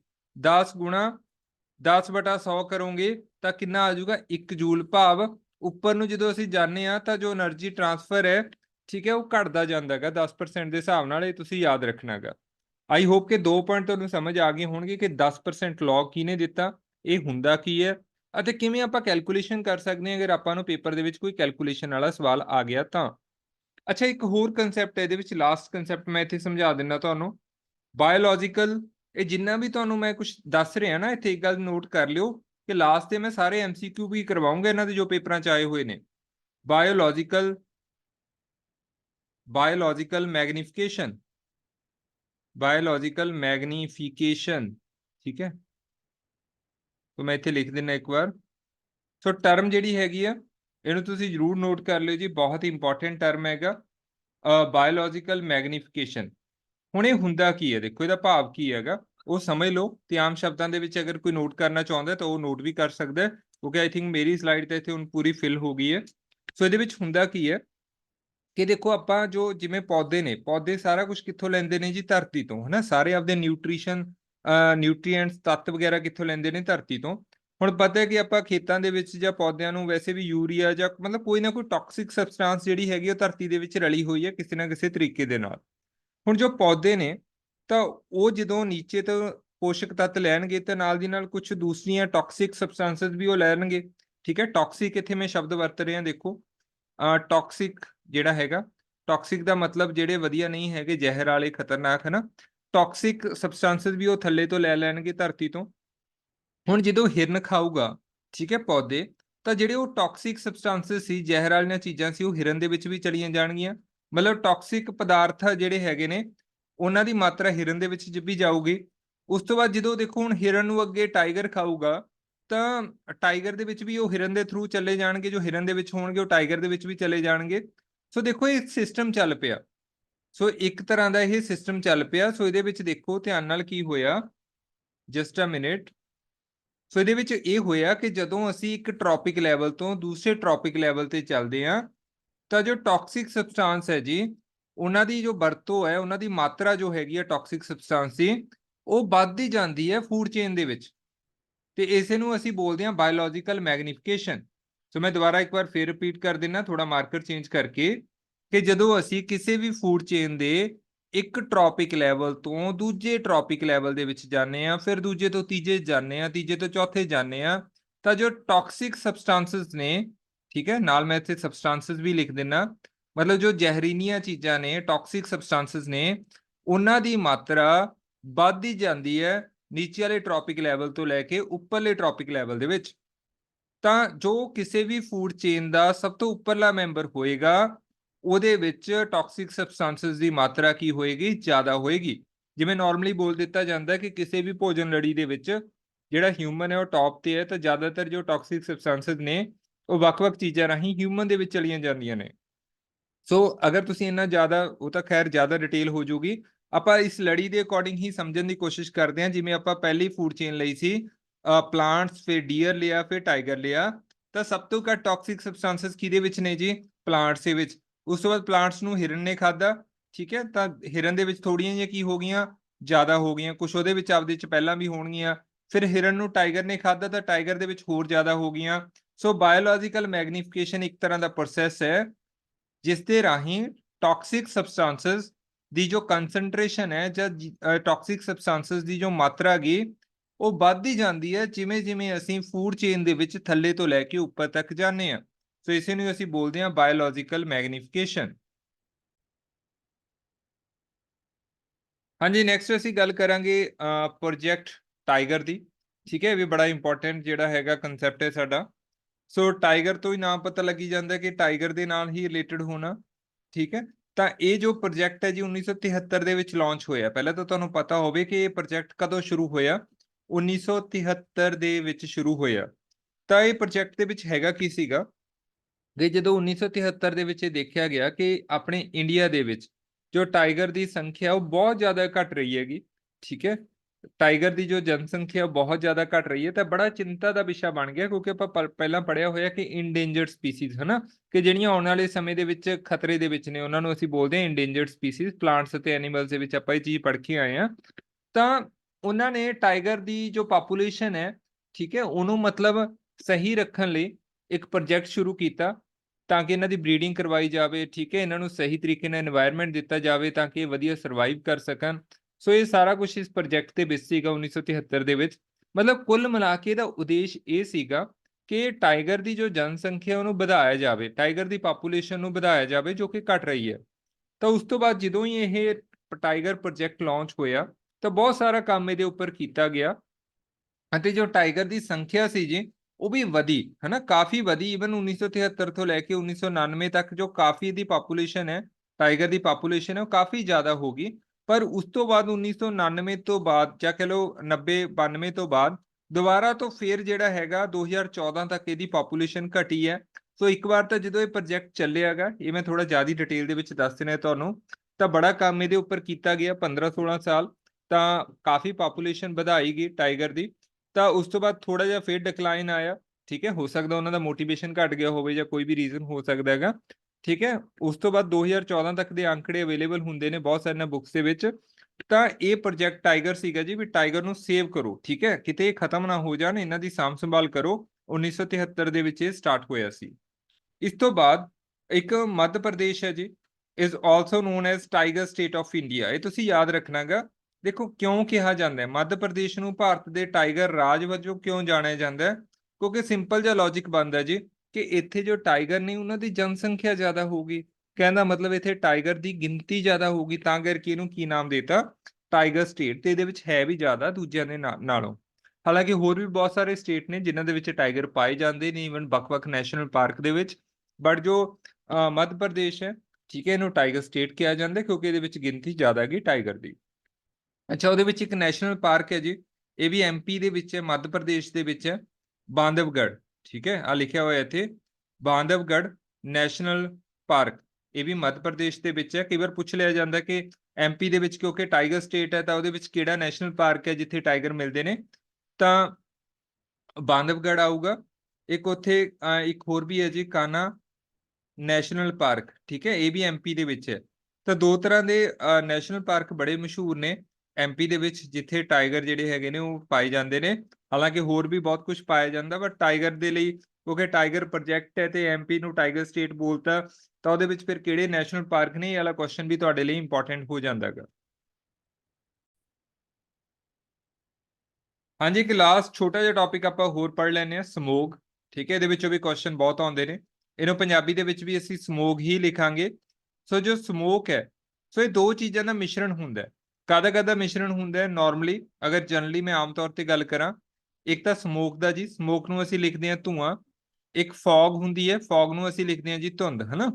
ਸੋ ਜਦੋਂ ਦੋ ਚੀਜ਼ਾਂ ਮਿਲ ਜਾਂਦੀਆਂ ਨੇ, ਸਮੋਕ ਅਤੇ ਫੌਗ, ਭਾਵ ਧੂਆਂ ਅਤੇ ਧੁੰਦ, ਤਾਂ ਕੀ ਬਣਦੀ ਹੈ? ਸਮੋਕ ਬਣਦੀ ਹੈ। ਇਹ ਤੁਸੀਂ ਯਾਦ ਰੱਖਣਾ, ਇਹ ਕੁਐਸਚਨ ਆਪਾਂ ਨੂੰ ਆਇਆ ਹੋਇਆਗਾ ਕਿ ਸਮੋਕ ਕਿਹਦਾ ਕੰਬੀਨੇਸ਼ਨ ਹੈ ਜਨਰਲੀ ਆਮ ਤੌਰ ਤੇ। ਜਿਵੇਂ ਤੁਸੀਂ ਇੱਥੇ ਦੇਖ ਸਕਦੇ ਹੋ, ਈਵਨ ਆਪਣੇ ਵੀ ਵਿੰਟਰ ਦੇ ਵਿੱਚ ਕੀ ਹੁੰਦਾ ਹੈਗਾ ਕਿ ਜਦੋਂ ਧੁੰਦ ਵਗੈਰਾ ਹੁੰਦੀ ਹੈ ਜੀ, ਤਾਂ ਕੁਛ ਤਾਂ ਉਹ ਦੇਖੋ ਧੁੰਦ ਹੁੰਦੀ ਹੈ, ਤਾਂ ਕੁਛ ਨਾ ਉੱਥੇ ਮਤਲਬ ਧੂਆਂ ਵਗੈਰਾ ਵੀ ਹੁੰਦਾ, ਜਦੋਂ ਕਈ ਵਾਰ ਖੇਤਾਂ ਦੇ ਵਿੱਚ ਅੱਗ ਲਗਾਈ ਜਾਂਦੀ ਹੈ ਜਾਂ ਵਹੀਕਲਸ ਆ, ਉਹ ਧੂਆਂ ਹੋ ਸਕਦਾ ਗਾ, ਸਮੋਕ ਹੋ ਸਕਦਾ। ਤਾਂ ਕਈ ਤਰ੍ਹਾਂ ਦਾ ਸਮੋਕ ਹੋ ਸਕਦਾ ਪਲੱਸ ਧੁੰਦ, ਤਾਂ ਉਹ ਸਮੋਕ ਹੁੰਦੀ ਹੈ। ਸਮੋਕ ਬੜੀ ਖਤਰਨਾਕ ਹੋ ਜਾਂਦੀ ਹੈ। ਸੋ ਨਾਰਮਲੀ ਸਮੋਕ ਤੁਹਾਨੂੰ ਪਤਾ ਲੱਗ ਗਿਆ ਹੋਣਾ ਕਿ ਕਾਹਦਾ ਕੰਬੀਨੇਸ਼ਨ ਹੈਗਾ, ਜਿਵੇਂ ਤੁਸੀਂ ਆਹ ਵਾਲੀ ਡਾਇਗਰਾਮ ਦੇ ਵਿੱਚ ਦੇਖ ਸਕਦੇ ਹੋ। ਤਾਂ ਇਹ ਜ਼ਿਆਦਾਤਰ ਤੁਹਾਨੂੰ ਚਾਹੇ ਫੌਗ ਲੱਗਦੀ ਹੋਵੇ, ਬਟ ਇਹ ਫੌਗ ਨਾ ਹੋ ਕੇ, ਕਿਉਂਕਿ ਕਿਸੇ ਸ਼ਹਿਰ ਦਾ ਸਮੋਕ ਧੂਆਂ ਵੀ ਇਹਦੇ ਵਿੱਚ ਹੈਗਾ, ਤਾਂ ਇਹ ਸਮੋਕ ਹੁੰਦੀ ਹੈ ਅਸਲ ਦੇ ਵਿੱਚ। ਤਾਂ ਇਹ ਦੋ ਪ੍ਰਕਾਰ ਦੀ ਮੇਨ ਆ ਗਈ ਜੀ, ਇੱਕ ਹੈਗੀ ਹੈ ਕਲਾਸੀਕਲ ਸਮੋਕ, ਇੱਕ ਹੈਗੀ ਹੈ ਫੋਟੋਕੈਮੀਕਲ ਸਮੋਕ। ਹੁਣ ਧਿਆਨ ਨਾਲ ਇੱਥੇ ਸਮਝਣਾ ਦੋਨਾਂ ਚੀਜ਼ਾਂ ਨੂੰ। ਜੋ ਕਲਾਸੀਕਲ ਸਮੋਗ ਹੈ, ਇਹਨੂੰ ਅਸੀਂ ਲੰਡਨ ਸਮੋਗ ਵੀ ਕਹਿੰਦੇ ਆ। ਕਲਾਸੀਕਲ ਸਮੋਗ ਨੂੰ ਅਸੀਂ ਲੰਡਨ ਸਮੋਗ ਵੀ ਕਹਿੰਦੇ ਆ। ਇੰਪੋਰਟੈਂਟ ਹੈ ਤੇ ਆਪਾਂ ਨੂੰ ਪੇਪਰ ਦੇ ਵਿੱਚ ਆਇਆ ਹੋਇਆ ਹੈਗਾ ਜੀ ਕਿ ਲੰਡਨ ਸਮੋਗ ਕੀ ਹੈ। ਤਾਂ ਆਈ ਹੋਪ ਕਿ ਇੱਥੋਂ ਤੱਕ ਤੁਹਾਨੂੰ ਸਮਝ ਆ ਗਿਆ ਹੋਣਾ ਕਿ ਕਲਾਸੀਕਲ ਸਮੋਗ ਦਾ ਦੂਸਰਾ ਨਾਮ ਹੈ ਲੰਡਨ ਸਮੋਗ। ਲੰਡਨ ਦੇਖੋ ਇੱਕ ਸਿਟੀ ਹੈ, ਆਪਾਂ ਨੂੰ ਪਤਾ ਹੈ ਲੰਡਨ ਇੱਕ ਸਿਟੀ ਹੈ, ਕਾਹਦੇ ਵਿੱਚ? ਯੂਕੇ ਦੇ ਵਿੱਚ, ਠੀਕ ਹੈ। ਯੂਕੇ ਦੇ ਵਿੱਚ ਲੰਡਨ ਜਿਹੜੀ ਸਿਟੀ ਹੈ, ਉੱਥੇ ਇਹਦਾ ਨਾਮ ਪਿਆ ਹੋਣਾ ਲੰਡਨ ਸਮੋਗ। ਤਾਂ ਲੰਡਨ ਦੇ ਵਿੱਚ ਕੀ ਹੁੰਦਾ ਜੀ, ਨਾਰਮਲੀ ਵਿੰਟਰ ਟਾਈਮ ਹੁੰਦਾ, ਮਤਲਬ ਸਰਦੀਆਂ ਦਾ ਸਮਾਂ ਜ਼ਿਆਦਾ ਹੁੰਦਾ ਜਾਂ ਸਰਦੀਆਂ ਹੁੰਦੀਆਂ ਨੇ। ਪਹਿਲਾਂ ਤਾਂ ਮੈਂ ਦੱਸ ਦਿਆਂ ਕਿ ਇਹਦਾ ਨਾਮ ਕਲਾਸੀਕਲ ਸਮੋਗ ਦਾ ਦੂਸਰਾ ਨਾਮ ਲੰਡਨ ਸਮੋਗ ਹੈ। ਕਲਾਸੀਕਲ ਸਮੋਗ ਦੇ ਵਿੱਚ ਕੀ ਹੁੰਦਾ, ਪਹਿਲਾਂ ਤਾਂ ਮੈਂ ਉਹ ਦੱਸ ਦਿਆਂ ਕਿ ਇਹਦੇ ਵਿੱਚ ਉਹੀ ਜਿਵੇਂ ਮੈਂ ਉੱਪਰ ਲਿਖਿਆ, ਦੇਖੋ ਇੱਕ ਤਾਂ ਸਮੋਕ ਆ ਜਾਂਦੀ ਹੈ, ਇੱਕ ਸਮੋਕ ਆ ਜਾਂਦੀ ਹੈ, ਪਲੱਸ ਇੱਕ ਫੌਗ ਆ ਜਾਂਦੀ ਹੈ, ਠੀਕ ਹੈ। ਪਲੱਸ ਕੁਝ ਗੈਸਸ ਆ ਜਾਂਦੀਆਂ ਨੇ ਜੀ, ਜਿਵੇਂ ਸਲਫਰ ਡਾਈਆਕਸਾਈਡ ਵਰਗੀਆਂ ਗੈਸਸ, ਮਤਲਬ ਸਲਫਰ ਵਾਲੀਆਂ ਕੁਝ ਗੈਸਸ ਆ ਜਾਂਦੀਆਂ ਨੇ। ਤਿੰਨ ਚੀਜ਼ਾਂ ਦਾ ਮਿਕਸਚਰ ਹੁੰਦਾ ਕਿਹੜਾ? Classical smoke. SO2 ਲਿਖਤਾ ਮੈਂ, ਸਲਫਰ ਡਾਈਆਕਸਾਈਡ, ਜਿਵੇਂ CO2 ਕਾਰਬਨ ਡਾਈਆਕਸਾਈਡ ਹੁੰਦਾ। ਸੋ ਇਹ ਤਿੰਨਾਂ ਦਾ ਮਿਕਸਚਰ ਹੁੰਦਾ, ਤਾਂ ਕਰਕੇ ਕਲਾਸੀਕਲ ਸਮੋਕ ਨੂੰ ਮੈਂ ਸਲਫਿਊਰਸ ਸਮੋਕ ਵੀ ਕਹਿ ਸਕਦਾ। ਸਾਈਡ ਜੇ ਤੇ ਮੈਂ ਲਿਖ ਦਿੰਦਾ ਸਲਫਿਊਰਸ ਸਮੋਕ ਵੀ ਇਹਨੂੰ ਆਪਾਂ ਲਿਖ ਸਕਦੇ ਹਾਂ, ਕਿਉਂਕਿ ਤਿੰਨ ਗੈਸਸ ਦਾ ਇਹ ਮਿਕਸਚਰ ਆ ਗਿਆ। SMOG, ਠੀਕ ਹੈ, ਨਹੀਂ ਆਊਗਾ, ਕੱਲਾ ਜੀ ਆਊਗਾ, SMOG ਸਮੋਗ। ਕਿਉਂਕਿ ਇਹਦੇ ਵਿੱਚ ਮੇਨ ਕਿਹੜੀ ਗੈਸ ਆ ਗਈ, ਸਲਫਰ ਨਾਲ ਰਿਲੇਟਡ ਗੈਸ ਆ ਗਈ, ਸਲਫਿਊਰਸ ਸਮੋਗ ਵੀ ਇਹਨੂੰ ਕਹਿ ਦਿੰਦੇ ਆ। ਇਸੇ ਨੂੰ ਅਸੀਂ ਬੋਲਦੇ ਹਾਂ ਲੰਡਨ ਸਮੋਗ। ਹੁਣ ਲੰਡਨ ਸਮੋਗ ਮੈਂ ਦੱਸਿਆ ਕਿ ਲੰਡਨ ਸਿਟੀ ਜਿਹੜਾ ਹੈਗਾ ਯੂਕੇ ਦੇ ਵਿੱਚ ਹੈ ਮੇਨ, ਤੇ ਲੰਡਨ ਸਮੋਗ ਇਹਨੂੰ ਕਿਉਂ ਬੋਲਿਆ ਜਾਂਦਾ, ਉਹਦੇ ਪਿੱਛੇ ਵੀ ਬੜਾ ਲੌਜਿਕ ਹੈ, ਹਾਲਾਂਕਿ ਮੈਂ ਜ਼ਿਆਦਾ ਹੀ ਦੱਸ ਦਿੰਦਾ, ਮੇਰੇ ਖਿਆਲ ਨਾਲ ਇੰਨੇ ਦੀ ਲੋੜ ਨਹੀਂ ਆਪਾਂ ਨੂੰ। ਤਾਂ 5 ਦਸੰਬਰ ਤੋਂ ਲੈ ਕੇ ਆਈ ਥਿੰਕ ਸੋ 9 ਜਾਂ 12 ਦਸੰਬਰ ਤੱਕ 1952 ਮੇਨ ਯਾਦ ਰੱਖਿਓ, ਠੀਕ ਹੈ। ਉੱਥੇ ਕੁਛ ਇਦਾਂ ਦਾ ਜੀ 4-5 ਦਿਨ 1952 ਦੇ ਵਿੱਚ 4-5 ਦਿਨ ਦਸੰਬਰ ਮਹੀਨੇ ਦੇ ਵਿੱਚ ਕੁਛ ਇਦਾਂ ਦੀ ਕੰਡੀਸ਼ਨ ਹੋ ਗਈ ਕਿ ਉੱਥੇ ਬਹੁਤ ਜ਼ਿਆਦਾ ਸਮੋਗ ਨਾਲ ਬੁਰਾ ਹਾਲ ਹੋ ਗਿਆ, 4-5 ਦਿਨ ਕਾਫੀ ਡੈਥ ਵਗੈਰਾ ਵੀ ਹੋਈਆਂ, ਤਾਂ ਕਰਕੇ ਫਿਰ ਉਹ ਲੰਡਨ ਸਮੋਗ ਵੀ ਬੜੀ ਫੇਮਸ ਹੋ ਗਈ, ਠੀਕ ਹੈ, ਉੱਥੋਂ ਨਾਮ ਲੰਡਨ ਸਮੋਗ ਫੇਮਸ ਹੋ ਗਿਆ। ਸੋ ਇਹ ਵੈਸੇ ਹੀ ਤੁਹਾਨੂੰ ਕੁਝ ਜਨਰਲ ਨੌਲੇਜ ਲਈ ਮੈਂ ਦੱਸਦਾ, ਤੁਸੀਂ ਬਸ ਇੰਨੀ ਯਾਦ ਰੱਖਣਾ, ਕਲਾਸੀਕਲ ਸਮੋਗ ਦਾ ਇਹ ਹੁੰਦੀ ਕੀ ਹੈ, 3 ਚੀਜ਼ਾਂ ਦਾ ਮਿਕਸਚਰ ਹੋ ਗਿਆ, ਇਹ ਇਸੇ ਦੀ ਨਾਮ ਹੈ ਸਲਫਿਊਰਸ ਸਮੋਗ, ਇਸੇ ਨੂੰ ਕੀ ਬੋਲਦੇ ਆ, ਲੰਡਨ ਸਮੋਗ। ਹੁਣ ਇਹ ਹੁੰਦੀ ਕਦੋਂ ਹੈ, ਦੇਖੋ ਹੁਣ ਹੀ ਤੁਹਾਨੂੰ ਪਤਾ ਲੱਗ ਗਿਆ ਨਾ, ਮੈਂ ਕਿਹਾ ਕਿ ਦਸੰਬਰ ਦੇ ਵਿੱਚ ਚੱਲੀ ਸੀ, ਦਸੰਬਰ ਦੇ ਵਿੱਚ ਠੰਡ ਹੁੰਦੀ ਹੈ ਆਪਾਂ ਨੂੰ ਪਤਾ ਨਾਰਮਲੀ, ਤਾਂ ਇਹਨੂੰ ਵਿੰਟਰ ਟਾਈਮ ਦੇ ਵਿੱਚ ਇਹ ਹੁੰਦੀ ਹੈ ਜੀ, ਸਰਦੀਆਂ ਦੇ ਵਿੱਚ ਹੁੰਦੀ ਹੈ, ਇਹ ਤੁਸੀਂ ਯਾਦ ਰੱਖਣਾ। ਹੁਣ ਸਰਦੀਆਂ ਦੇ ਵਿੱਚ ਇਹਦਾ ਜ਼ਿਆਦਾ ਪ੍ਰਭਾਵ ਕਦੋਂ ਹੋਊਗਾ, ਹੁਣ ਅਗਰ ਤੁਹਾਨੂੰ ਅੱਗੇ ਕੁਐਸਚਨ ਆ ਜੀ, ਕਿਉਂਕਿ ਕੁਐਸਚਨ ਆਇਆ ਹੋਇਆ ਸੀ ਕਿ ਡੇ ਟਾਈਮ ਵੇਲੇ ਹੋਊਗਾ, ਡੇ ਟਾਈਮ ਵੇਲੇ ਇਹ ਸਮੋਗ ਦਾ ਪ੍ਰਭਾਵ ਜ਼ਿਆਦਾ ਹੋਊਗਾ, ਠੀਕ ਹੈ, ਜਾਂ ਫਿਰ ਮਾਰਨਿੰਗ ਟਾਈਮ ਹੋਊਗਾ। ਹੁਣ ਖੁਦ ਸੋਚੋ, ਸਰਦੀਆਂ ਨੇ, ਠੀਕ ਹੈ, ਗਰਮੀਆਂ ਨਹੀਂ ਹੈਗੀਆਂ, ਸਰਦੀਆਂ ਨੇ, ਤਾਂ ਇਹਦਾ ਜੋ ਪ੍ਰਭਾਵ ਹੈ ਕਦੋਂ ਜ਼ਿਆਦਾ ਹੋਊਗਾ, ਮਾਰਨਿੰਗ ਟਾਈਮ ਦੀ, ਕਿਉਂਕਿ ਦਿਨ ਵੇਲੇ ਤਾਂ ਫਿਰ ਵੀ ਸੂਰਜ ਦੀ ਰੋਸ਼ਨੀ ਆ ਜਾਊਗੀ, ਉਦੋਂ ਘੱਟ ਹੋਊਗਾ, ਸੋ ਮਾਰਨਿੰਗ ਟਾਈਮ ਤੇ ਜ਼ਿਆਦਾ ਪ੍ਰਭਾਵ ਹੋਊਗਾ। ਸੋ ਲੰਡਨ ਸਮੋਗ ਕਦੋਂ ਹੁੰਦੀ ਹੈ, ਵਿੰਟਰ ਦੇ ਵਿੱਚ, ਸਰਦੀਆਂ ਦੇ ਵਿੱਚ, ਤੇ ਕਦੋਂ ਇਹਦਾ ਜ਼ਿਆਦਾ ਇਫੈਕਟ ਹੁੰਦਾ ਜੀ, ਮਾਰਨਿੰਗ ਟਾਈਮ ਹੁੰਦਾ। ਹੁਣ ਆਪਾਂ ਗੱਲ ਕਰ ਲੈਂਦੇ ਹਾਂ ਅੱਗੇ ਫੋਟੋਕੈਮੀਕਲ ਸਮੋਗ ਦੀ, ਇਹਨੂੰ ਫੋਟੋਕੈਮੀਕਲ ਸਮੋਗ ਪੰਜਾਬੀ ਦੇ ਵਿੱਚ ਆਈ ਲਿਖਾਂਗੇ। ਇਸੇ ਦਾ ਦੂਸਰਾ ਨਾਮ, ਇਹਦੇ ਦੋ ਹੀ ਨਾਮ ਨੇ, Los Angeles, Los Angeles smog ਵੀ ਇਹਨੂੰ ਕਹਿ ਦਿੰਦੇ ਆ, ਕਿਉਂਕਿ ਲਾਸ ਐਂਜਲਸ ਵੀ ਇੱਕ ਸਿਟੀ ਹੈ ਆਈ ਥਿੰਕ USA ਦੇ ਵਿੱਚ, ਠੀਕ ਹੈ, ਇੱਥੇ ਵੀ ਮਤਲਬ ਸੇਮ ਹੀ ਘਟਨਾਕ੍ਰਮ ਕੁਛ ਇਦਾਂ ਦਾ ਚੱਲਿਆ, ਜਿਵੇਂ ਇੱਥੇ ਕਾਰਸ ਵਗੈਰਾ, ਹਾਲਾਂਕਿ ਮੈਂ ਨਹੀਂ ਦੱਸਣਾ ਚਾਹੁੰਦਾ ਸੀ ਕਿਉਂਕਿ ਟਾਈਮ ਜ਼ਿਆਦਾ ਨਿਕਲ ਜਾਂਦਾ, ਕਿਉਂਕਿ ਇੱਥੇ ਵੀ ਨਾ ਕਾਰ ਵਗੈਰਾ ਬਹੁਤ ਜ਼ਿਆਦਾ ਚੱਲਦੀਆਂ ਨੇ, ਤਾਂ ਫਿਰ ਉਹਨਾਂ ਦਾ ਪੋਲਿਊਸ਼ਨ ਵੀ ਹੁੰਦਾ, ਉਹਨਾਂ ਤੋਂ ਗੈਸਾਂ ਵੀ ਨਿਕਲਦੀਆਂ, ਧੂਆਂ ਵੀ ਨਿਕਲਦਾ ਹੈ ਨਾ, ਉਹਦੇ ਕਰਕੇ ਸਮੋਗ ਪੈਦਾ ਹੁੰਦੀ ਹੈ। ਤਾਂ USA ਦੇ ਵਿੱਚ ਲਾਸ ਐਂਜਲਸ ਨਾਮਕ ਸਿਟੀ ਹੈ ਇੱਥੇ ਵੀ, ਤਾਂ ਇੱਥੋਂ ਇਹਦਾ ਨਾਮ ਪੈ ਗਿਆ ਲਾਸ ਐਂਜਲਸ ਸਮੋਗ। ਸੋ ਲਾਸ ਐਂਜਲਸ ਸਮੋਗ ਨੂੰ ਅਸੀਂ ਕੀ ਬੋਲਦੇ ਹਾਂ, ਫੋਟੋਕੈਮੀਕਲ ਸਮੋਗ। ਅੱਛਾ, ਇਹ ਕਦੋਂ ਹੁੰਦੀ ਹੈ ਜੀ, ਇਹਦਾ ਧਿਆਨ ਰੱਖਣਾ, ਇਹ ਹੁੰਦੀ ਹੈ ਸਮਰ ਟਾਈਮ, ਗਰਮੀਆਂ ਦੇ ਵਿੱਚ ਜ਼ਿਆਦਾ ਹੁੰਦੀ ਹੈ, ਦੇਖੋ ਨਾਮ 'ਚ ਹੀ ਪਿਆਗਾ ਫੋਟੋਕੈਮੀਕਲ ਸਮੋਗ, ਫੋਟੋਕੈਮੀਕਲ ਸਮੋਗ, ਤਾਂ ਫੋਟੋ ਦਾ ਮਤਲਬ ਲਾਈਟ ਤੋਂ ਹੁੰਦਾ ਜੀ। ਲਾਈਟ ਕਦੋਂ ਹੁੰਦੀ ਹੈ, ਜ਼ਿਆਦਾਤਰ ਸੂਰਜ ਦੀ ਰੋਸ਼ਨੀ ਕਦੋਂ ਹੁੰਦੀ ਹੈ, ਇੱਕ ਤਾਂ ਡੇ ਟਾਈਮ ਹੁੰਦੀ ਹੈ, ਇੱਕ ਗਰਮੀਆਂ ਦੇ ਵਿੱਚ ਜ਼ਿਆਦਾ ਹੁੰਦੀ ਹੈ, ਠੀਕ ਹੈ। ਹੁਣ ਬਹੁਤੇ ਕਹਿਣਗੇ ਸਰ ਗਰਮੀਆਂ ਦੇ ਵਿੱਚ ਅਗਰ ਇਹ ਹੋਊਗੀ ਤਾਂ ਗਰਮੀਆਂ ਦੇ ਵਿੱਚ ਤਾਂ ਧੁੰਦ ਹੀ ਨਹੀਂ ਹੁੰਦੀ, ਅਗਰ ਕੋਈ ਤੁਹਾਡੇ ਵਿੱਚੋਂ ਬਹੁਤ ਜ਼ਿਆਦਾ ਲੌਜੀਕਲ ਪਰਸਨ ਹੋਇਆ, ਉਹ ਜ਼ਰੂਰ ਸੋਚੂਗਾ ਕਿ ਗਰਮੀਆਂ ਦੇ ਵਿੱਚ ਤਾਂ ਧੁੰਦ ਵਗੈਰਾ ਨਹੀਂ ਹੁੰਦੀ, ਤਾਂ ਉਦੋਂ ਫਿਰ ਤੁਸੀਂ ਤਾਂ ਕਿਹਾ ਕਿ ਸਮੋਕ ਤੇ ਫੌਗ ਦਾ ਮਿਸ਼ਰਣ ਹੈ, ਫਿਰ ਇਹ ਕਿਵੇਂ ਹੋ ਗਿਆ, ਤਾਂ ਉਹਦੇ ਲਈ ਮੈਂ ਇੱਥੇ ਸ਼ਾਰਟ ਤੁਹਾਨੂੰ ਦੱਸ ਦਿਆਂ ਕਿ ਜੋ ਫੋਟੋਕੈਮੀਕਲ ਸਮੋਗ ਹੈ ਨਾ, ਇਹ ਸਮੋਕ ਤੇ ਫੌਗ ਨਾਲ ਇਹਦਾ ਕੋਈ ਰਿਲੇਸ਼ਨ ਨਹੀਂ ਹੈਗਾ ਜੀ, ਇਹ ਸਮਥਿੰਗ ਡਿਫਰੈਂਟ ਹੈ ਇਹਦੇ ਤੋਂ। ਮੈਂ ਤਾਂ ਹੀ ਸਟਾਰਟਿੰਗ ਤੇ ਕਿਹਾ ਸੀ ਕਿ ਜਨਰਲੀ ਜੋ ਸਮੋਗ ਹੈ, ਉਹਦੀ ਡੈਫੀਨੇਸ਼ਨ ਹੁੰਦੀ ਹੈ ਸਮੋਕ ਪਲੱਸ ਫੌਗ, ਬਟ ਜੋ ਫੋਟੋਕੈਮੀਕਲ ਸਮੋਗ ਹੈ, ਇਹਦਾ ਮੇਨ ਰਿਲੇਸ਼ਨ ਕਾਦੇ ਨਾਲ ਹੈ ਜੀ, ਇਹਦਾ ਅਨਸੈਚੂਰੇਟਡ ਹਾਈਡਰੋਕਾਰਬਨ, ਮਤਲਬ ਉਹ ਵਾਲੇ ਕੰਪਾਊਂਡ ਜਿਨ੍ਹਾਂ ਦੇ ਵਿੱਚ ਇਦਾਂ ਡਬਲ ਬੌਂਡ ਹੁੰਦਾ ਹੈ, ਜਾਂ ਖਾਸ ਕਰਕੇ ਨਾਈਟ੍ਰੋਜਨ ਆਕਸਾਈਡ, ਨਾਈਟ੍ਰੋਜਨ ਆਕਸਾਈਡ, ਜਿਵੇਂ ਮੈਂ ਗੱਲ ਕੀਤੀ ਹੈ ਕਿ ਲਾਸ ਐਂਜਲਸ ਦੇ ਵਿੱਚ ਸ਼ੁਰੂ ਹੋਇਆ, ਉੱਥੇ ਜੋ ਕਾਰਸ ਵਗੈਰਾ ਸੀ ਉਹਨਾਂ ਦੇ ਵਿੱਚੋਂ ਧੂਆਂ ਵਗੈਰਾ ਨਿਕਲਦਾ ਸੀ, ਠੀਕ ਹੈ ਜੀ, ਕਿਉਂਕਿ ਕਾਫੀ ਜ਼ਿਆਦਾ ਪਾਪੂਲੇਸ਼ਨ ਉੱਥੇ ਡੈਂਸ ਸੀਗੀ। ਸੋ ਲਾਸ ਐਂਜਲਸ ਜ਼ਿਆਦਾ ਡੈਂਸਿਟੀ ਹੋਣ ਕਰਕੇ ਇੱਥੇ ਵੀ ਮਤਲਬ ਜੋ ਕਾਰਸ ਵਗੈਰਾ ਨੇ ਉਹਨਾਂ ਦੀ ਗਿਣਤੀ ਬਹੁਤ ਜ਼ਿਆਦਾ ਹੋਊਗੀ, ਜਿਵੇਂ ਕਿ ਇੱਥੇ ਤੁਸੀਂ ਦੇਖ ਸਕਦੇ ਹੋ। ਫਿਰ ਉਹਨਾਂ ਦੇ ਵਿੱਚੋਂ ਨਾਈਟਰਸ ਆਕਸਾਈਡ ਧੂਏ ਦੇ ਥਰੂ ਇਦਾਂ ਦੇ ਕੈਮੀਕਲ ਬਹੁਤ ਨਿਕਲਣਗੇ, ਜੋ ਕਿ ਮਤਲਬ ਇੱਕ ਤਰ੍ਹਾਂ ਦਾ ਸਮੌਗ ਵਾਂਗ ਜਿਹੜਾ ਹੈਗਾ ਉੱਥੇ ਇਨਵਾਇਰਨਮੈਂਟ ਕ੍ਰੀਏਟ ਕਰ ਦੇਣਗੇ। ਸੋ ਫੋਟੋਕੈਮੀਕਲ ਸਮੋਗ ਨਾਰਮਲੀ ਇੱਕ ਤਾਂ ਅਨਸੈਚੂਰੇਟਡ ਹਾਈਡਰੋਕਾਰਬਨ, ਭਾਵੋ ਵਾਲੇ ਪਦਾਰਥ ਜਿਨ੍ਹਾਂ ਦੇ ਵਿੱਚ ਇਦਾਂ ਡਬਲ ਬੌਂਡ ਹੁੰਦਾ, ਜਾਂ ਤੁਸੀਂ ਸਿੰਪਲ ਆਮ ਭਾਸ਼ਾ ਯਾਦ ਰੱਖਿਓ ਕਿ ਵਹੀਕਲ ਦੇ ਵਿੱਚੋਂ ਨਿਕਲਣ ਵਾਲਾ ਜੋ ਧੂਆਂ ਵਗੈਰਾ ਹੁੰਦਾ ਹੈ ਨਾ, ਉਹਦੇ ਨਾਲ ਬਣਦੀ ਹੈ ਇਹ, ਧੁੰਦ ਦਾ ਇਹਦੇ ਨਾਲ ਕੋਈ ਰਿਲੇਸ਼ਨ ਨਹੀਂ ਹੈਗਾ, ਠੀਕ ਹੈ, ਤਾਂ ਕਰਕੇ ਜ਼ਿਆਦਾ ਉਲਝਣਾ ਨਹੀਂ ਹੈਗਾ। ਤੇ ਇਹ ਕਦੋਂ ਹੁੰਦੀ ਹੈ ਜੀ, ਗਰਮੀਆਂ ਦੇ ਵਿੱਚ, ਸਮਰ ਟਾਈਮ, ਕਿਉਂਕਿ ਫੋਟੋ ਮਤਲਬ ਲਾਈਟ, ਆ ਫੋਟੋ ਦਾ ਮਤਲਬ ਹੁੰਦਾ ਲਾਈਟ, ਇਹਨੂੰ ਸੂਰਜ ਦੀ ਰੋਸ਼ਨੀ ਚਾਹੀਦੀ ਹੈ, ਦਿਨ ਵੇਲੇ ਜ਼ਿਆਦਾ ਹੁੰਦੀ ਹੈ, ਜਿਵੇਂ ਆਪਾਂ ਪੜ੍ਹਿਆ ਸੀ ਵਿੰਟਰ, ਵਿੰਟਰ ਟਾਈਮ ਹੁੰਦੀ ਹੈ ਲੰਡਨ ਸਮੋਕ, ਕਦੋਂ ਹੁੰਦੀ ਹੈ, ਉਹ ਮਾਰਨਿੰਗ ਟਾਈਮ, ਤਾਂ ਸਮਰ ਦੇ ਵਿੱਚ ਇਹ ਹੋਊਗੀ, ਤਾਂ ਸਮਰ ਦੇ ਵਿੱਚ ਇਹ ਕਦੋਂ ਜ਼ਿਆਦਾ ਬਣੂਗੀ ਜੀ, ਡੇ ਟਾਈਮ ਤੇ, ਜਦੋਂ ਲਾਈਟ ਹੋਊਗੀ, ਸਫੀਸ਼ੀਐਂਟ ਲਾਈਟ ਹੋਊਗੀ। ਸੋ ਆਈ ਹੋਪ ਕਿ ਇਹਨਾਂ ਤੁਹਾਨੂੰ ਸਮਝ ਆ ਗਿਆ ਹੋਣਾ। ਹੁਣ ਆਪਾਂ ਦੇਖਦੇ ਹਾਂ ਕੁਐਸਚਨ, ਜਿੱਥੋਂ ਤੁਹਾਨੂੰ ਆਈਡੀਆ ਹੋ ਜਾਏਗਾ ਕਿ ਕਿਉਂ ਮੈਂ ਤੁਹਾਨੂੰ ਇੰਨਾ ਜ਼ਿਆਦਾ ਡੀਪ ਕਰਵਾਇਆ, ਕਿਉਂਕਿ ਦੇਖੋ ਇਨਵਾਇਰਨਮੈਂਟ ਹੈ, ਅਸੀਂ ਬਾਕੀ ਟੌਪਿਕ ਦੇ ਵਿੱਚੋਂ ਥੋੜੇ ਢਿੱਲੇ ਰਹਿ ਸਕਦੇ ਹਾਂ ਮੇਰੇ ਖਿਆਲ ਨਾਲ, ਬਟ ਮੈਨੂੰ ਨਹੀਂ ਲੱਗਦਾ ਕਿ এনवायरमेंट ਦੇ ਵਿੱਚੋਂ ਅਗਰ ਕੋਈ ਛੋਟਾ ਮੋਟਾ ਟੌਪਿਕ ਵੀ ਹੈ ਨਾ ਤਾਂ ਆਈ ਥਿੰਕ ਸੋ ਸਾਨੂੰ ਕਰਨਾ ਚਾਹੀਦਾਗਾ, ਕਿਉਂਕਿ ਅਗਰ ਕੋਈ ਐਗਜ਼ਾਮੀਨਰ ਇਦਾਂ ਦਾ ਆਇਆ ਕਿ ਜਿਹਨੇ ਇਹ ਸੋਚ ਲਿਆ ਕਿ ਪੇਪਰ ਈਵੀਐਸ ਦਾ ਅਤੇ ਮੈਂ ਜ਼ਿਆਦਾਤਰ ਕੁਐਸਚਨ এনवायरमेंट ਨਾਲ ਹੀ ਪਾਉਂਗਾ, ਠੀਕ ਹੈ, ਹੋਰ ਮੈਂ ਨਹੀਂ ਪਾਉਂਗਾ, ਉਹ ਡਿਪੈਂਡ ਕਰਦਾ ਐਗਜ਼ਾਮੀਨਰ ਕੌਣ ਹੈ, ਤਾਂ ਦੇਖੋ ਇਹੀ ਟੌਪਿਕਾਂ ਚੋਂ ਕੁਐਸਚਨ ਚੱਕੂਗਾ। ਐ ਨਹੀਂ ਪਤਾ ਤੁਹਾਡਾ ਸਾਰੇ ਦਾ ਸਾਰਾ ਪੇਪਰ ਜੋ ਮੈਂ 17 18 19 ਅਤੇ 20ਵੀਂ ਵੀਡੀਓ ਇਹਦੇ ਵਿੱਚ ਤੁਹਾਨੂੰ ਪੇਪਰ ਦੇ ਵਿੱਚ ਸਭ ਕੁਝ ਦੇਖਣ ਨੂੰ ਮਿਲ ਜੇ। ਹਾਂਜੀ, ਕੁਐਸਚਨ ਨੰਬਰ 1, ਐਨੀਮਲ ਡੰਗ ਇਜ਼ ਅ ਡੈਸ਼ ਬੇਸਡ। ਕਹਿੰਦੇ ਜੋ ਡੰਗਰਾਂ ਦਾ ਗੋਹਾ, ਪਸ਼ੂਆਂ ਦਾ ਗੋਹਾ, ਉਹ ਡੈਸ਼ ਫਾਲਤੂ ਪਦਾਰਥ ਹੈ, ਕਿਹੜਾਗਾ, ਹੈ ਨਾ, ਦੇਖ ਲੈਂਦੇ ਆ।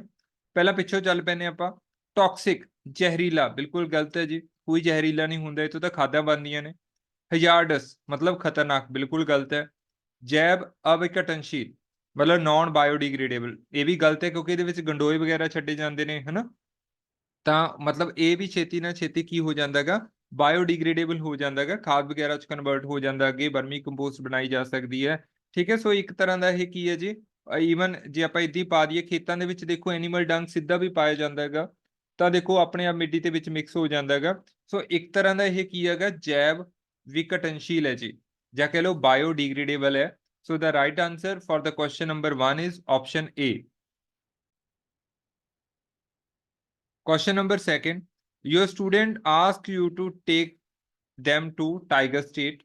ਕਹਿੰਦੇ ਤੁਹਾਡੇ ਵਿਦਿਆਰਥੀ ਤੁਹਾਨੂੰ ਚੀਤਾ ਪ੍ਰਾਂਤ ਲੈ ਕੇ ਜਾਣ ਨੂੰ ਕਹਿੰਦੇ ਹਨ, ਤੁਸੀਂ ਉਹਨਾਂ ਨੂੰ ਲੈ ਕੇ ਜਾਣ ਲਈ ਹੇਠ ਦਿੱਤਿਆਂ ਵਿੱਚੋਂ ਕਿਹੜੇ ਰਾਜ ਦੀ ਚੋਣ ਕਰੋਗੇ। ਦੇਖੋ ਨਾਮ ਕੀ ਆ ਗਿਆ, ਟਾਈਗਰ ਸਟੇਟ, ਆਪਾਂ ਜਾਣਾ ਜੀ ਟਾਈਗਰ ਸਟੇਟ ਦੇ ਵਿੱਚ, ਇੰਡੀਆ ਦੇ ਵਿੱਚ। ਤਾਂ ਟਾਈਗਰ ਸਟੇਟ ਮੈਂ ਤੁਹਾਨੂੰ ਕਿਹੜੀ ਦੱਸੀ ਸੀ, ਉਹ ਹੁੰਦੀ ਹੈ ਜੀ ਮੱਧ ਪ੍ਰਦੇਸ਼, ਐਮਪੀ। ਤਾਂ ਦੇਖ ਲਓ ਕਿੱਥੇ ਹੈ ਮੱਧ ਪ੍ਰਦੇਸ਼, ਪਹਿਲੀ ਆਪਸ਼ਨ ਵੀ ਨਹੀਂ ਹੈਗੀ, ਬੀ ਵੀ ਨਹੀਂ ਹੈਗੀ, ਸੀ ਵੀ ਨਹੀਂ ਹੈਗੀ। So the right answer is option C, Madhya Pradesh ਨੂੰ ਆਪਾਂ ਕੀ ਬੋਲਿਆ ਸੀਗਾ, ਟਾਈਗਰ ਸਟੇਟ।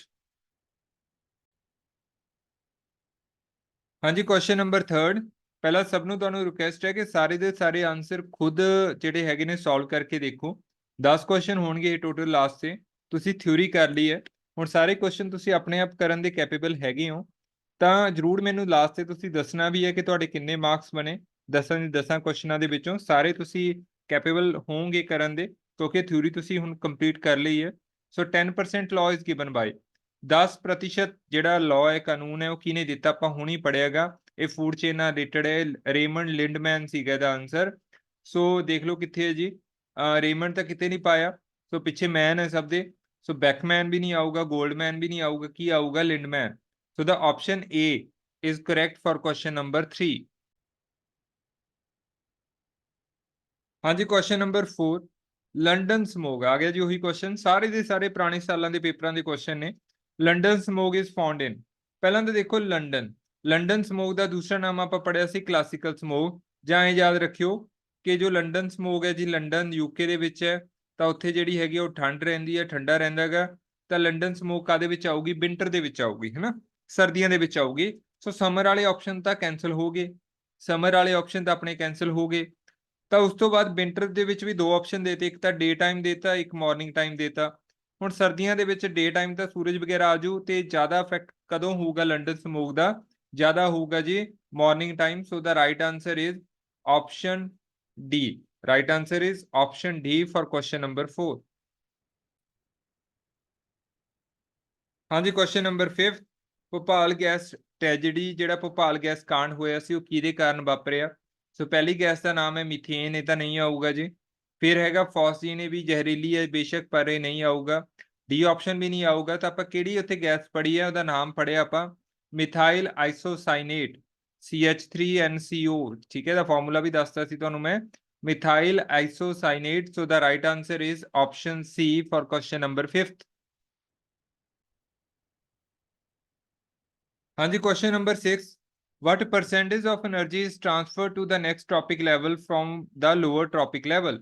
ਕਹਿੰਦੇ ਊਰਜਾ ਦਾ ਕਿੰਨੇ ਪ੍ਰਤੀਸ਼ਤ ਭਾਗ ਹੇਠਲੇ ਭੋਜਨ ਪੱਧਰ ਤੋਂ ਉੱਪਰਲੇ ਭੋਜਨ ਪੱਧਰ ਵਿੱਚ ਸਥਾਨਾਂਤਰਿਤ ਹੁੰਦਾ ਹੈ। ਦੇਖੋ ਇਹਨੂੰ ਧਿਆਨ ਨਾਲ ਸਮਝੋ ਕਿ ਇਹਦੇ ਵਿੱਚ ਇਹ ਨਹੀਂ ਪੁੱਛਿਆ ਕਿ ਸਨ ਤੋਂ ਕਿੰਨਾ ਆਉਂਦਾ ਹੈ ਨਾ, ਬਹੁਤੇ ਹੋ ਸਕਦਾ 1% ਲਾ ਦੇਣ, ਜੋ ਕਿ ਗਲਤ ਹੈ, ਕਿ ਸਨ ਤੋਂ ਪੌਦੇ ਕਿੰਨਾ ਵਰਤਦੇ ਨੇ, ਠੀਕ ਹੈ, ਉਹ ਨਹੀਂ ਪੁੱਛਿਆ ਹੈਗਾ।